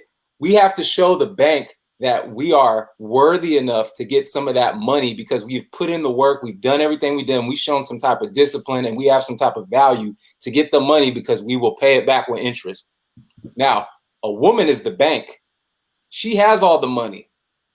What happens when a bank lends out too much money and they don't lend it to the right people and they're not disciplined and vet who they do and just give it to anybody they want? That's how money loses value, when you just give it out. That's why our money is losing value now, because there's too much money being printed out. So now it becomes fiat because rarity creates the value. That's the whole reason why the economy collapsed with the housing market, because too much money was given out freely and it caused the economy to collapse. So Trav, are you saying that these hoes are quantitative easing? Exactly. So with that said, men are the hunters. For me to get sex, I'm a good looking guy, and I'm gonna be real with you. Women might hate this. I look better than most of the women I date. I'm good looking with my eyes. I got my body right, and I make more money than them too. I'm usually. You be telling them hoes you look better than them. With that said, right? You tell them that, Trav? You be telling them hoes you look better than them, Trav. When they try to run certain shit, I be telling their ego that I'm like, hey, don't be bitch, I'm the dime in here, okay? Bitch, I'm the dime, okay? You need to know your place, bitch. Like, bitch, I'm the eye candy around this motherfucker. They'll tell me that too. They'll be like, usually, because women want to be the center of attention. So sometimes they'll be like, it's weird being with you because I'm not the arm candy. So with that said, right? With that said, I'm fucking with you, bro. No, I know.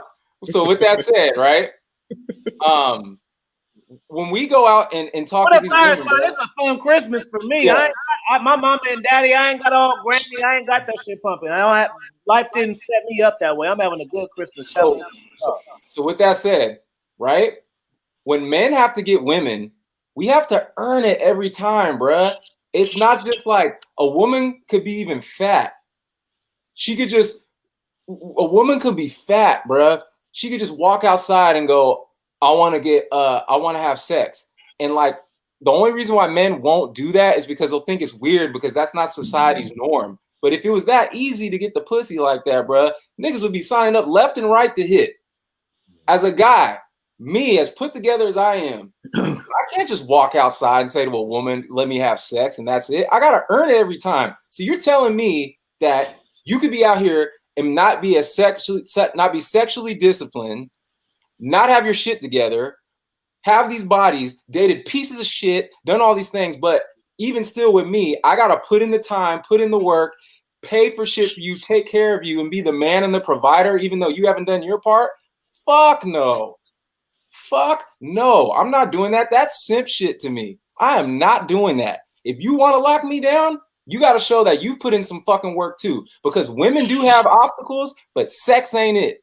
Y'all don't have to worry about sex. Remember we talked about being triggered earlier?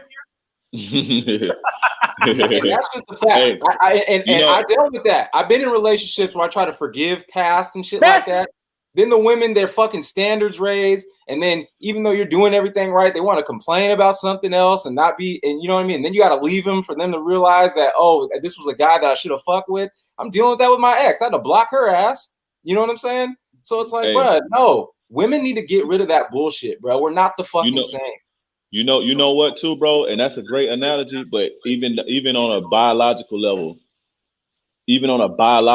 bro, the way our bodies are designed, they're not built for that, bro. That's why when you see promiscuous women or women who have promiscuous past, they tend to have issues with anxiety, like anxiety and depression and things like that. And that comes from you living in a way that your body wasn't even designed to handle, fam. I'm not saying that you wrong for if you got a dude and y'all fucking and you break up, you go to the next dude, but like just hyper promiscuity and thotting around, like you're not designed for that, to be doing that for long like that. That's gonna take a toll on your mental health. You're not you got, like just in sex in itself, the way we approach it is different. That's why it balances each other. When a man and a woman have sex together, that's balance. The man is conquering and the woman is submitting. When you submit yourself over and over to different people, it's different. It's like I can conquer like look at it like a conqueror, right? And just the way, like I say, our bodies are designed, it's conquer submission. The rod going into something is conquering something just based on that. That's science. But if I can conquer, like let's say we're going to war, right? I can conquer this nation, this nation, this nation, this nation, this nation, this nation, this nation, this nation. I can keep doing that. I'm designed to do that. Conquer, take over, conquer, knock it down, knock it down, knock it down. But imagine you have a nation, which is your cootie hole, right? That's your nation. And let's say this nation is Italy, right? Rome invades this nation. Germany invades this nation. Russia invades this nation. China, and everybody's just come in and tearing them resources up. Like what do you have? You see what I'm saying? If everybody's penetrating you, everybody's penetrating your country and taking it, like that country, that's not a country. You see what I'm saying? If everybody can just come and take and conquer you over and over and over again, Russia, Africa, all of the nations in Africa, and just come and tearing your ass up, that's going to affect you up here. You see what I'm saying? I always know promiscuous girls by the way that they think, the type of mental health they like. When chicks say I have anxiety issues and shit like that, not saying that it's definitely from promiscuity, but that's an alarm when chicks deal with anxiety. They can have anxiety from what you say. Then you just connect that with the other clues. You connect that with the other clues, right? But men who are hypersexual or who have promiscuity issues, they don't suffer the same mental consequences. We suffer mental consequences from getting conquered by women running over us and women using us and abusing us. Then we start to suffer. Women getting over you, women conquering you. You can't be successful. Yeah. That's when we suffer. Women have to understand that we're completely different. We're not made the same. We don't even have the same sexual reproductive organs. We're not the same. Can't stand that shit, bro. That's that feminism bullshit. Hey, the chickens are coming home to roost, though, bro. Because everybody, for me, a woman knowing about all of my past, she ain't ever gonna know all of that. And it's not because I'm hiding shit. It's just the fact, the way that I think, it's certain shit that I don't think about. You know what I'm saying? Because I'm always looking forward and thinking about the next thing. It's gonna take for something to come up for me to think about some shit. So you know what I'm saying? Like, it'll take a woman years to get to know me for real. A woman ain't getting to know me in no even 2 years. I'm too layered of a motherfucker, and this certain side she ain't gonna see until we go through certain shit. It ain't gonna all come out just because I want to say it. You know what I'm saying? So, bro, and I've heard women say this too. They go, if all else fails, like I've heard multiple women say, if all else fails, like with my career, if I can't get this, I'll just get married. Right. Like, you know what I'm saying? Like men are a bailout for women in a lot of cases. My cheat code for dating, bro, I would suggest some cats don't care, you know what I mean? But if your shit is similar to mine, my cheat code for dating is like I've had strong relationships because I've never dated a woman I wasn't like friends with. Like, so when I meet a chick, I don't try to date her. I'm cool with her and I hang out with them, and then we just start hanging out some more. And I'm really who I am and shit. Whenever you go into a situation in date mode, if you want a girlfriend, basically when you see certain qualities, your alarm gonna go off, and then that's gonna make you want to commit. I gotta bounce out because we can open up presents, but I just want to. Yeah, me too. My shorty just came back, so I gotta bounce out too, bro. Fuck. All right. Peace, Dre. Peace, Trav. All right, y'all be easy, man. Appreciate you for having me on, Bonnie. Afi, everybody else that was on here earlier, Nelly, Trav, y'all be easy. RPC, everybody keep it cool, be easy, fam. Appreciate you. Easy, bro. All right, Vonnie. What I was saying is, damn, what's the last thing I fucking said, bro? You were saying how it's gonna take a while for a chick to even. Oh, yeah, that's what I'm saying. So I don't meet. It's maybe happened 1 or 2 times, but I don't. If I see a chick that's hot, we just chilling, and then if we really vibing, we just invest more time, and then it just kind of becomes a commitment. I've never been in situations where I like a girl, and I'm like, let's make this. I've never even asked for a relationship. All the relationships I've been, it's the woman that she asked me. That's not like a player thing. That's just because. That doesn't make, that's not my goal. I mean, it's cool, but it's not my thing like that to where I need it. So, when you the strongest relationship, like women that you know, and they really know you, because when you go into date mode, if you meet a chick and you like her and you want a girlfriend and you're kind of like, oh, I like her. So, you gotta tell your friends like, oh, I met this one chick, bro. She was bad. She worked here. It's always about that. So what that tell you? That's you already in that mode now. See, if you just get to just know somebody and take a little longer, the relationship is stronger because y'all know each other. Because for real, like even me, if I'm trying to date a chick and I smoke cigarettes, well, I'm not going to tell her I smoke cigarettes because she may not like that, and then I'm disqualifying myself. But if we cool, she may not like it, but at least she know I do it. You know what I'm saying? Like, pursue date mode is just different than when you genuinely like hanging out with somebody and your relationship builds over time. So let me ask you this: do you find that chicks want a more serious situation with you because of your vibe? Are your good qualities which would make a chick want to be in a relationship with you? Do any of those show early on, or do you plan when you want to show certain things? Because I know with me, when I start kicking it with a chick, man, a lot of them, they be thinking about long-term shit. Right.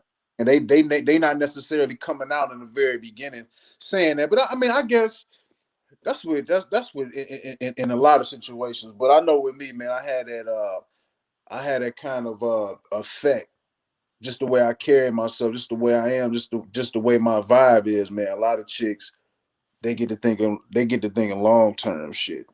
Mm.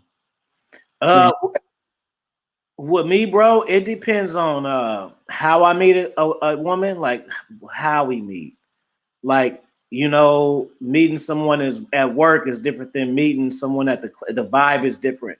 Because you kind of almost always building off the first interaction.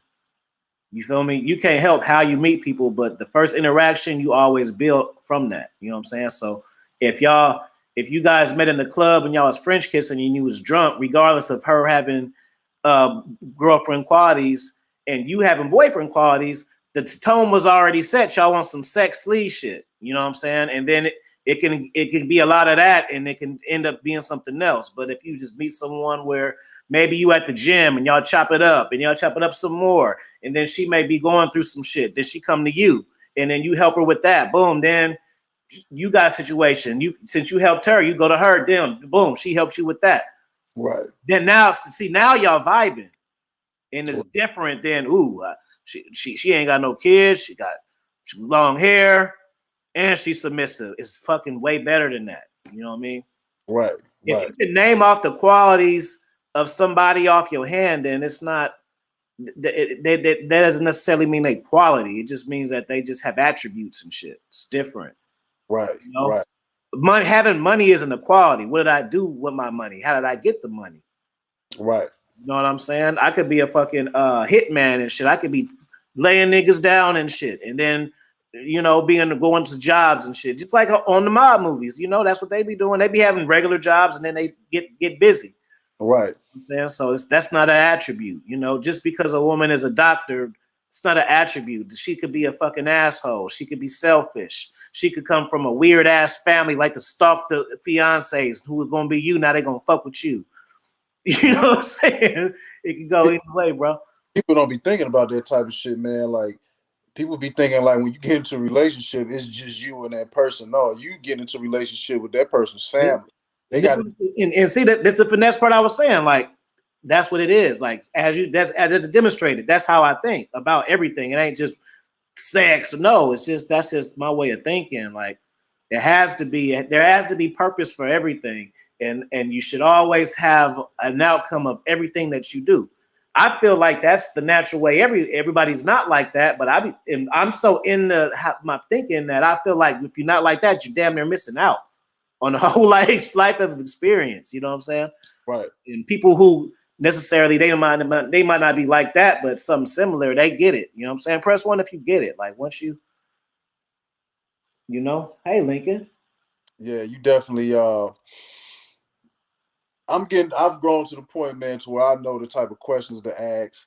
I know what to look for to see certain shit. Like one thing I don't like, man, I don't like no lazy broad. Right. No lazy broad. And one chick I was talking to, man, like she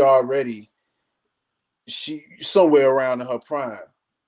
And her body is already nice, is already tight, but she don't work out. All she do is eat. I'm already knowing better that that is gonna catch up with you.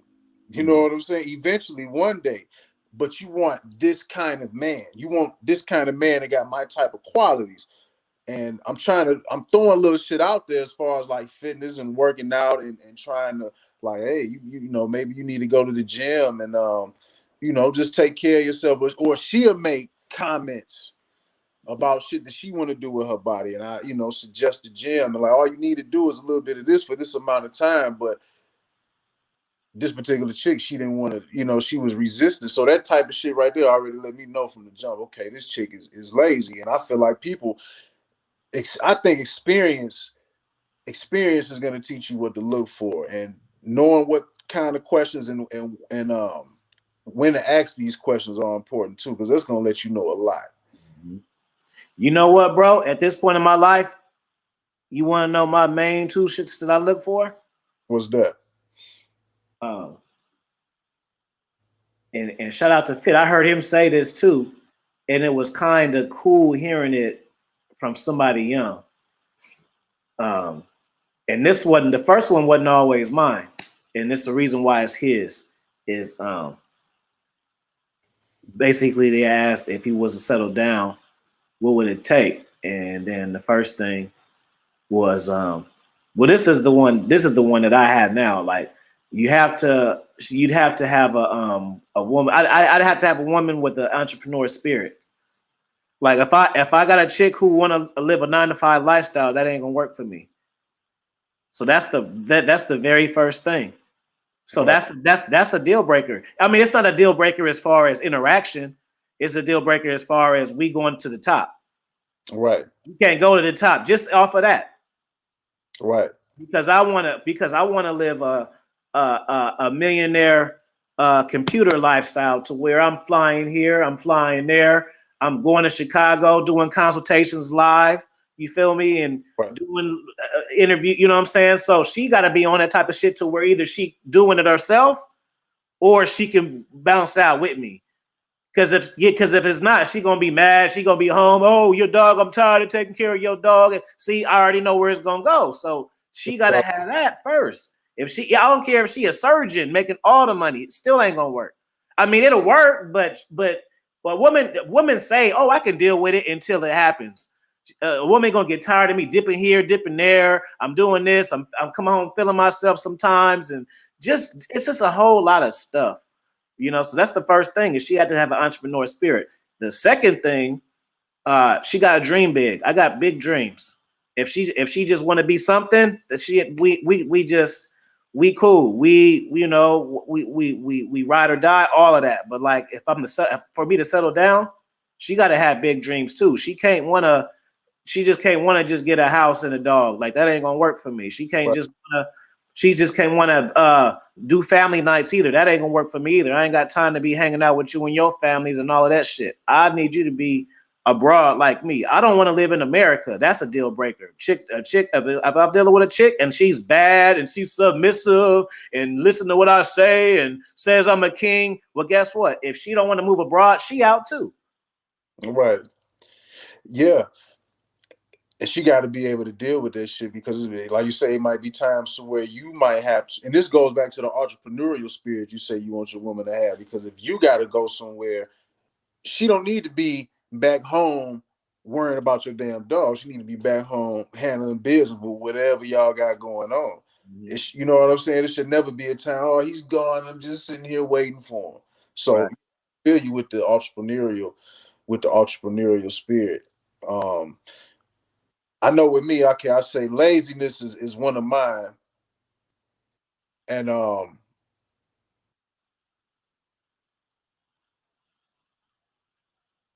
would have to say she's gonna have to be open-minded and have some type of entrepreneurial spirit. She might not even be an entrepreneur, but she's gonna have to get on that train with me. Period. Because I'm not with the 9 to 5 in the house with the picket fence shit either. So yeah. you know, Ain't it? See, hey, shout out to Charlie. The only one got money today or what? Thanks for the super chat, bro. He the only one. Jesus, y'all stingy as hell, bro. Drop a $2. What you call it? The pictures and shit. The fucking a $2. What's up? What's that shit? You know how you can leave the pictures for super chats? It's I forgot what it's called. It's sticker. oh, sticker. Yeah. You ain't gotta drop no 50, but goddamn, niggas. 3.5 hours of fire boss game. You know what I'm saying? I'm chilling. I got my dog right here keeping me warm and shit. I'm chill. You know, yeah, man. Just it's good hella knowing what you want because see, there's times in life where you think you know what you want, Vonnie, and then you be like, okay, that'll be cool if I found somebody who wants something similar to that, and then you guys can build off of each other. But when you get to a point, some people never get to this point in life though, where you see your vision and you want what you want, and it don't matter who come or go, and then you still got that person that's there. That's like, okay, we got somebody. Right. That goes back to what you were saying earlier, Thank man. you, Blackjack. That shit is so real, man, as far as knowing exactly what you want this and that person for. Because I didn't always know. I mean, I knew I wanted money and I knew I wanted to be a father. That was pretty much it. That's all I knew. we older cats, you know what I'm saying? But we still young though. And we still got time to think about the shit that we want. But I know, like, for me right now, as far as like, okay, I know I want to have kids. I'm getting older. You know what I'm saying? I'm approaching my 40s, so I'm gonna have to fuck with, if I want to have an army, family and shit, I'm gonna have to fuck with somebody in their 20s or early 30s. But I already got it in my head. Okay, she can provide me these children, raise each, because that's the most important thing to me right there. I don't even, man. To be honest with you, I don't even expect for this woman to love me. Yeah. You know what I'm saying? Like, yeah. I'm not asking for that same typical shit. Just like you say, it's about knowing what you want. To me, that the love shit, that shit comes later. I mean, I understand. Like, it's different with women, of course. You know what I'm saying? They have to be emotionally involved to even begin that type of shit with you. But I just know, as far as with me, you know what I mean? Like, even if let's just say if a chick is 20 years younger than me, like, I mean, are we really going to expect this chick to just want to just be with us for the rest of her fucking life? No, I don't. Well, I'm realistic, but people they clown me for that. They make it seem like I'm crazy. Bro, I even tell women, they think it's a game. Like, I'm not really into like where you been, and that don't matter to me. I mean, it matter like if you come home smelling like a man, I'm gonna fucking ask. Like, if it's all in my face, yeah. Like, if I get in your car and it's some cologne right there, and it say the alpha God, and she wear fucking Elizabeth Taylor, yeah, I'm an ass. You know what I'm saying? But I ain't like that. Like, I just want you to be by my side when I need you. You know what I'm saying? Yeah, you can go explore and shit and just Sometimes you let them go explore. They want you more. Because women be thinking the grass is on the other side, and then they be holding back because they trying to stay into you.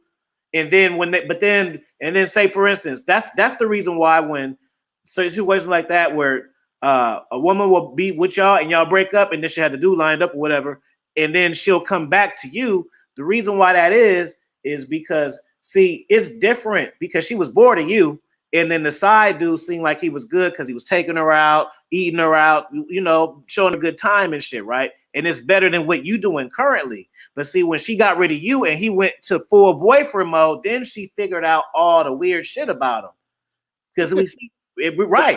And then remember we talked about because he was in date mode and shit. It's different when you guys are hooking up. Oh, what we doing this weekend? Okay, Friday night we going to shoot pool and going to eat. Oh, Tuesday we going to have some drinks. That's fucking different than seeing someone every day, being a part of their routine. It's way different. You know what I'm saying? Exactly. And that's what I'm getting my mind prepared for now. Thank you, Taurus. Salute my kings. As king, those we require from women to be in our lives. As a kings, we get to dictate and enforce boundaries. Thank you, Slick Rick. Merry Christmas. Definitely. Shout out to Rick. But that's why I'm priming my mind right now to not expect certain things. You know what I'm saying? Like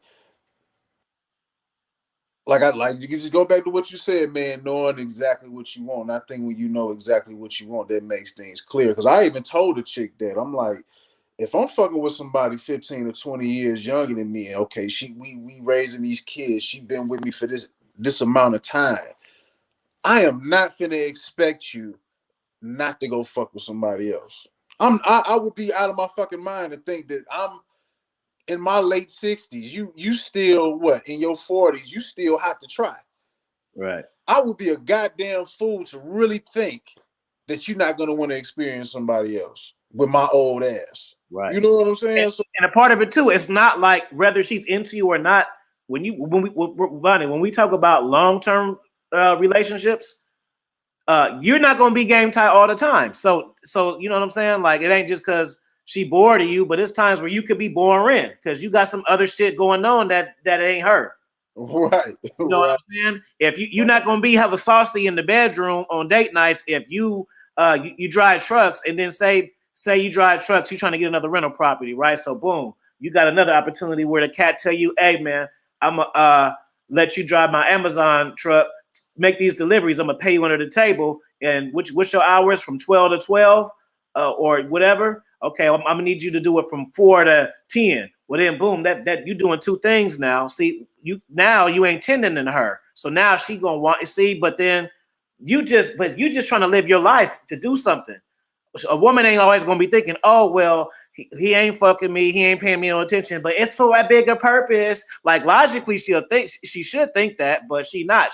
How she feel is, I'm not getting attention, I'm bored, he always gone. Right. You feel me? And that's how the shit goes. See, this is exactly why if I'm gonna be in a relationship with somebody, that shit ain't got shit to do with trying to lock down no in-house pussy. By the time I get into a relationship with somebody, I'm sexually disciplined now. You know what I mean? But it'll never be because I'm trying to lock down the pussy. Because I just personally feel like no matter if I was to put a ring on it or whatever, that shit will never belong to me. It'll never belong to me. Jose Navarro says, true that, Afi. They get infatuated with the mystique and the mystery of the man, so they get bamboozled by the man playing the game. Once the honeymoon stage is over, they realize it was a mistake to leave. You know how I knew out chick stepping out on me? You know how I knew? You know how I knew before? I'm just talking about in general, Vonnie. Right. You know how I knew? Not because I went through their phones, not because the message was different. That's how I knew. So say I'm dealing with a woman, right? So we text and shit. So I'll be like, what's up, baby? How you doing? And she'll text me out, oh, fine, babe. How are you? And whatever. That's how we interact, right? So then all of a sudden we having a rift or some shit, and I'm just like, hey, big head, what you doing? And then she responds something like, nothing, love. That's somebody else's interaction. She don't call me love. She called me See, y'all don't be paying attention. See, just that. Right. Somebody she's entertaining somebody else's conversation. She might not even talk to him more than me, but she like his conversation is better than mine right now.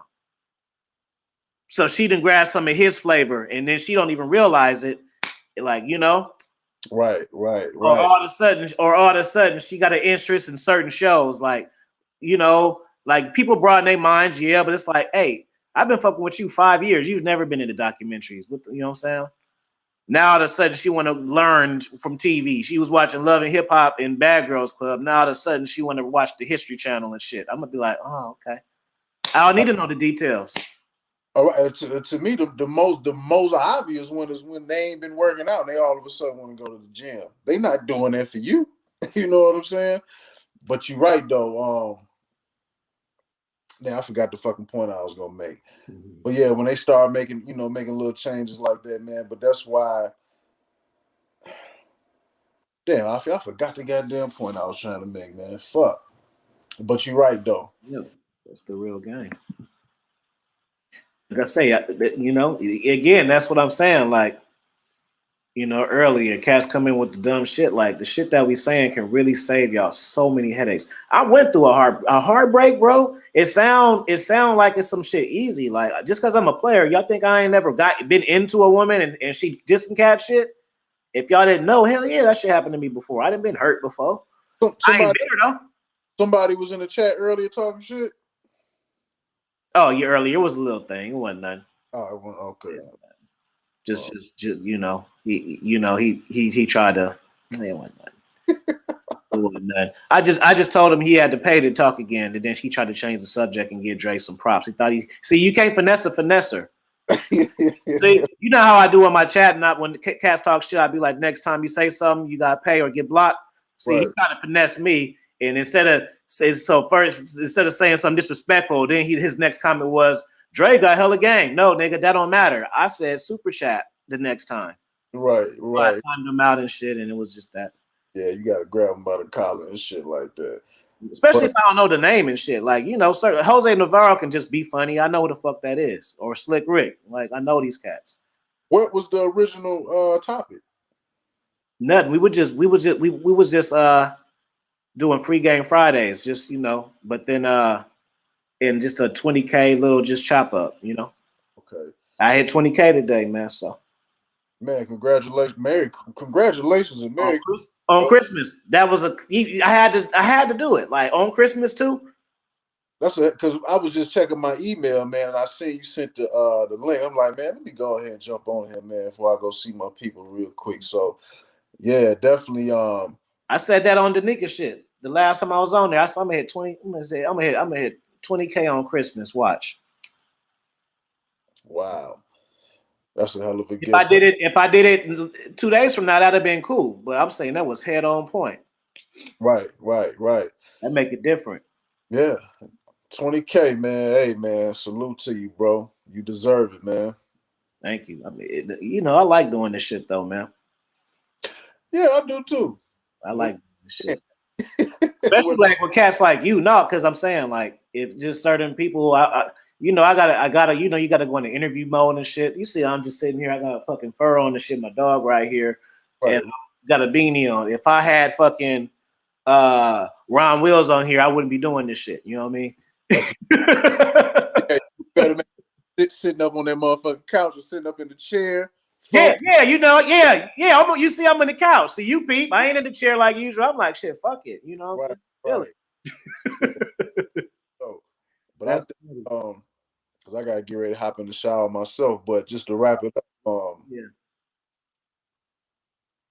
shit, I keep going back to what you said earlier, man, because that's something that I've been thinking about, man. Like just weeding out all the bullshit and just knowing exactly what you want from a woman. But I wonder, can guys even grasp that concept? You know what I'm saying? Because like in this space that we talk in, or you, for instance, you know what I'm saying, you're actually a contributor to this space. So just in this whole space, I wonder, do guys understand that? Because it's a lot of 1, 2, 3 ABC shit. Like if she did this, don't fuck with her. Like it's a lot of gray area in this shit. You know what I'm saying? Just like you were saying earlier, like a guy he may not want to have no kids of his own, but he might be okay. He gets to a certain point, a certain age, taking a chick. She might have a young child, and he'll be cool with helping raise that child. That's something specific that he say that person might be down with. That's some real shit. You know what I'm saying? And I think when you know exactly what you want, because I don't think a lot of dudes really know what they want from women. They just say we want submission and femininity. That's all they say. Hold on, I'm glad you said that because that's what everybody else say they want. That's why they said if everybody else starts saying we don't like big asses no more, we only like big titties, and then a few famous people and the rappers start saying it, that'll be the new shit. Guys Right. will be like, ass, hell no, we like titties around here. You know what I'm saying? That's how y'all go. King J, shout out for the super chat, and it's a good question too by Jose Navarro. I like this question. Make sure y'all cop my books. Get ready to buy this new book in a week too. Y'all better go buy it. It's fire game. I put a lot of thought into this shit, man. You go buy it. Jose Navarro says thoughts on holidays being hard on single men. I'm curious to say what you gonna think. I don't even know what I'm gonna say. That's why I want you to go first. On holidays being hard on single men. I'm trying to figure out like what he mean by that. All right, well, look, I'll go first. Let me see. Thoughts on holidays being. I guess it depends on the guy. Like for me, okay, boom, I got your answer now. Now I know how I want to say it. So it just depends. Like for me, Jose Navarro, personally, I'm a very social person, but then I've always been a loner too. Like I got good grades in school. Bitches always liked me in school, and I was always popular. I had all three, and I could dress and all of this shit. Got good grades, like that's all of it. Charismatic, like I was charismatic. I was one of the young, like when you see the movies and shit, like the young whippersnapper talking shit, like Boys in the Hood. That was me too. I was fast talking then, you know what I'm saying, in class, but I had good grades, so I used to get away with it. So this is embedded in me. This isn't when I got grown and went through some shit, I started being this kind of way. Like I was that kind of way before I was having women, before I was even having sex or relationships. I was always, talking with my hands and just, you feel me? Like that was always me. Like I said, the Ric Flair shit earlier, like, yeah, I'm gonna let you know. I see him do it. Like I can have it, but don't act like you don't see it. I'm gonna point it out just in case you don't notice. Like, yeah, I'm on the camel just in case you didn't notice. You feel me? Whatever. Right. So the question, like, hey, that's the picture right there that made me go get my passport. Just to let you know. See, look how we inspiring. Boom, fire game to you. Bang, the camel. It's all love around here. We don't hate, man. All we do is congratulate and congregate, like real players do. Sure. So it just depends on you, bro. And that's what I was saying earlier.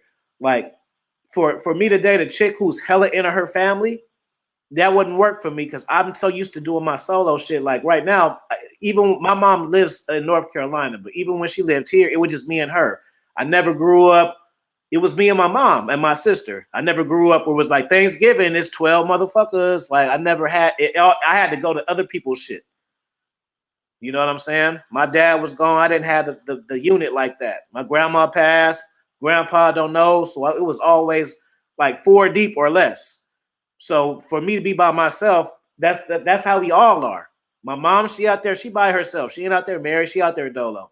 My sister, she kicking, she do her own thing. She ain't got no man. She out there dolo. So this is what I grew up around. So that's why it's easy me to be like that because that's what I know. My mom wouldn't know dude, and I seen them love each other in a heartbreak. I see my mom chilling. Boom. My sister used to deal with dude. She was chilling though too. So it's like it's easy for me to chill. Make sense? Right. Holiday being hard. Press 1 if y'all get me, because I hope I wasn't talking too fast. Thoughts on holidays being hard on single men. I'm still trying to gauge that, but even growing up, Christmas was never a big deal for me. Like it was only a big deal when I was probably up until I was 7, like 2nd grade. It stopped being a thing after that. And then it became a thing with my niece. My sister had my niece, and she was born, and she was a kid. Then I had to do it for her. But we was never like that growing up. I guess it would be hard on the single man.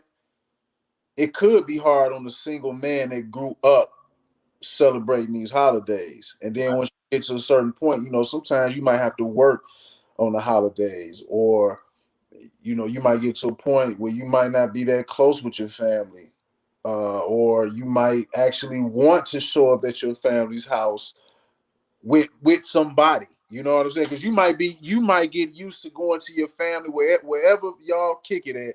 You go to your family's crib. Different people they bring who they significant others, and you ain't got nobody.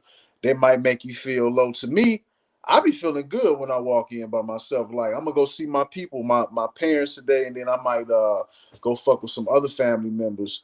But I know they're gonna be asking me when I walk in the door. Like, I know one of my aunties gonna ask me. They're gonna bring up the conversation like, why you don't never bring nobody around? Why you don't never got no date?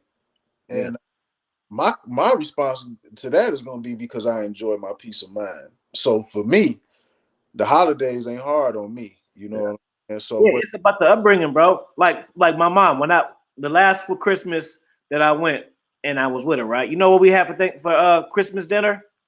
Or excuse me, this was Thanksgiving. You know what I had for Thanksgiving dinner, which you're supposed to have? Nick, we had lobsters and she stuffed those. We always did shit different. That's swag though. That my mom, yeah, that's what I'm saying. That's what I've never the ham, the turkey, the green, like I don't know that kind of stuff. My mom just kind of she just do what she do, and that's who I learned from. And then I picked up on swaggy cats who I seen shit that was similar to mine. And then I'm just like, okay, boom. And then I'm already how I am and shit. So, right. Like like I say,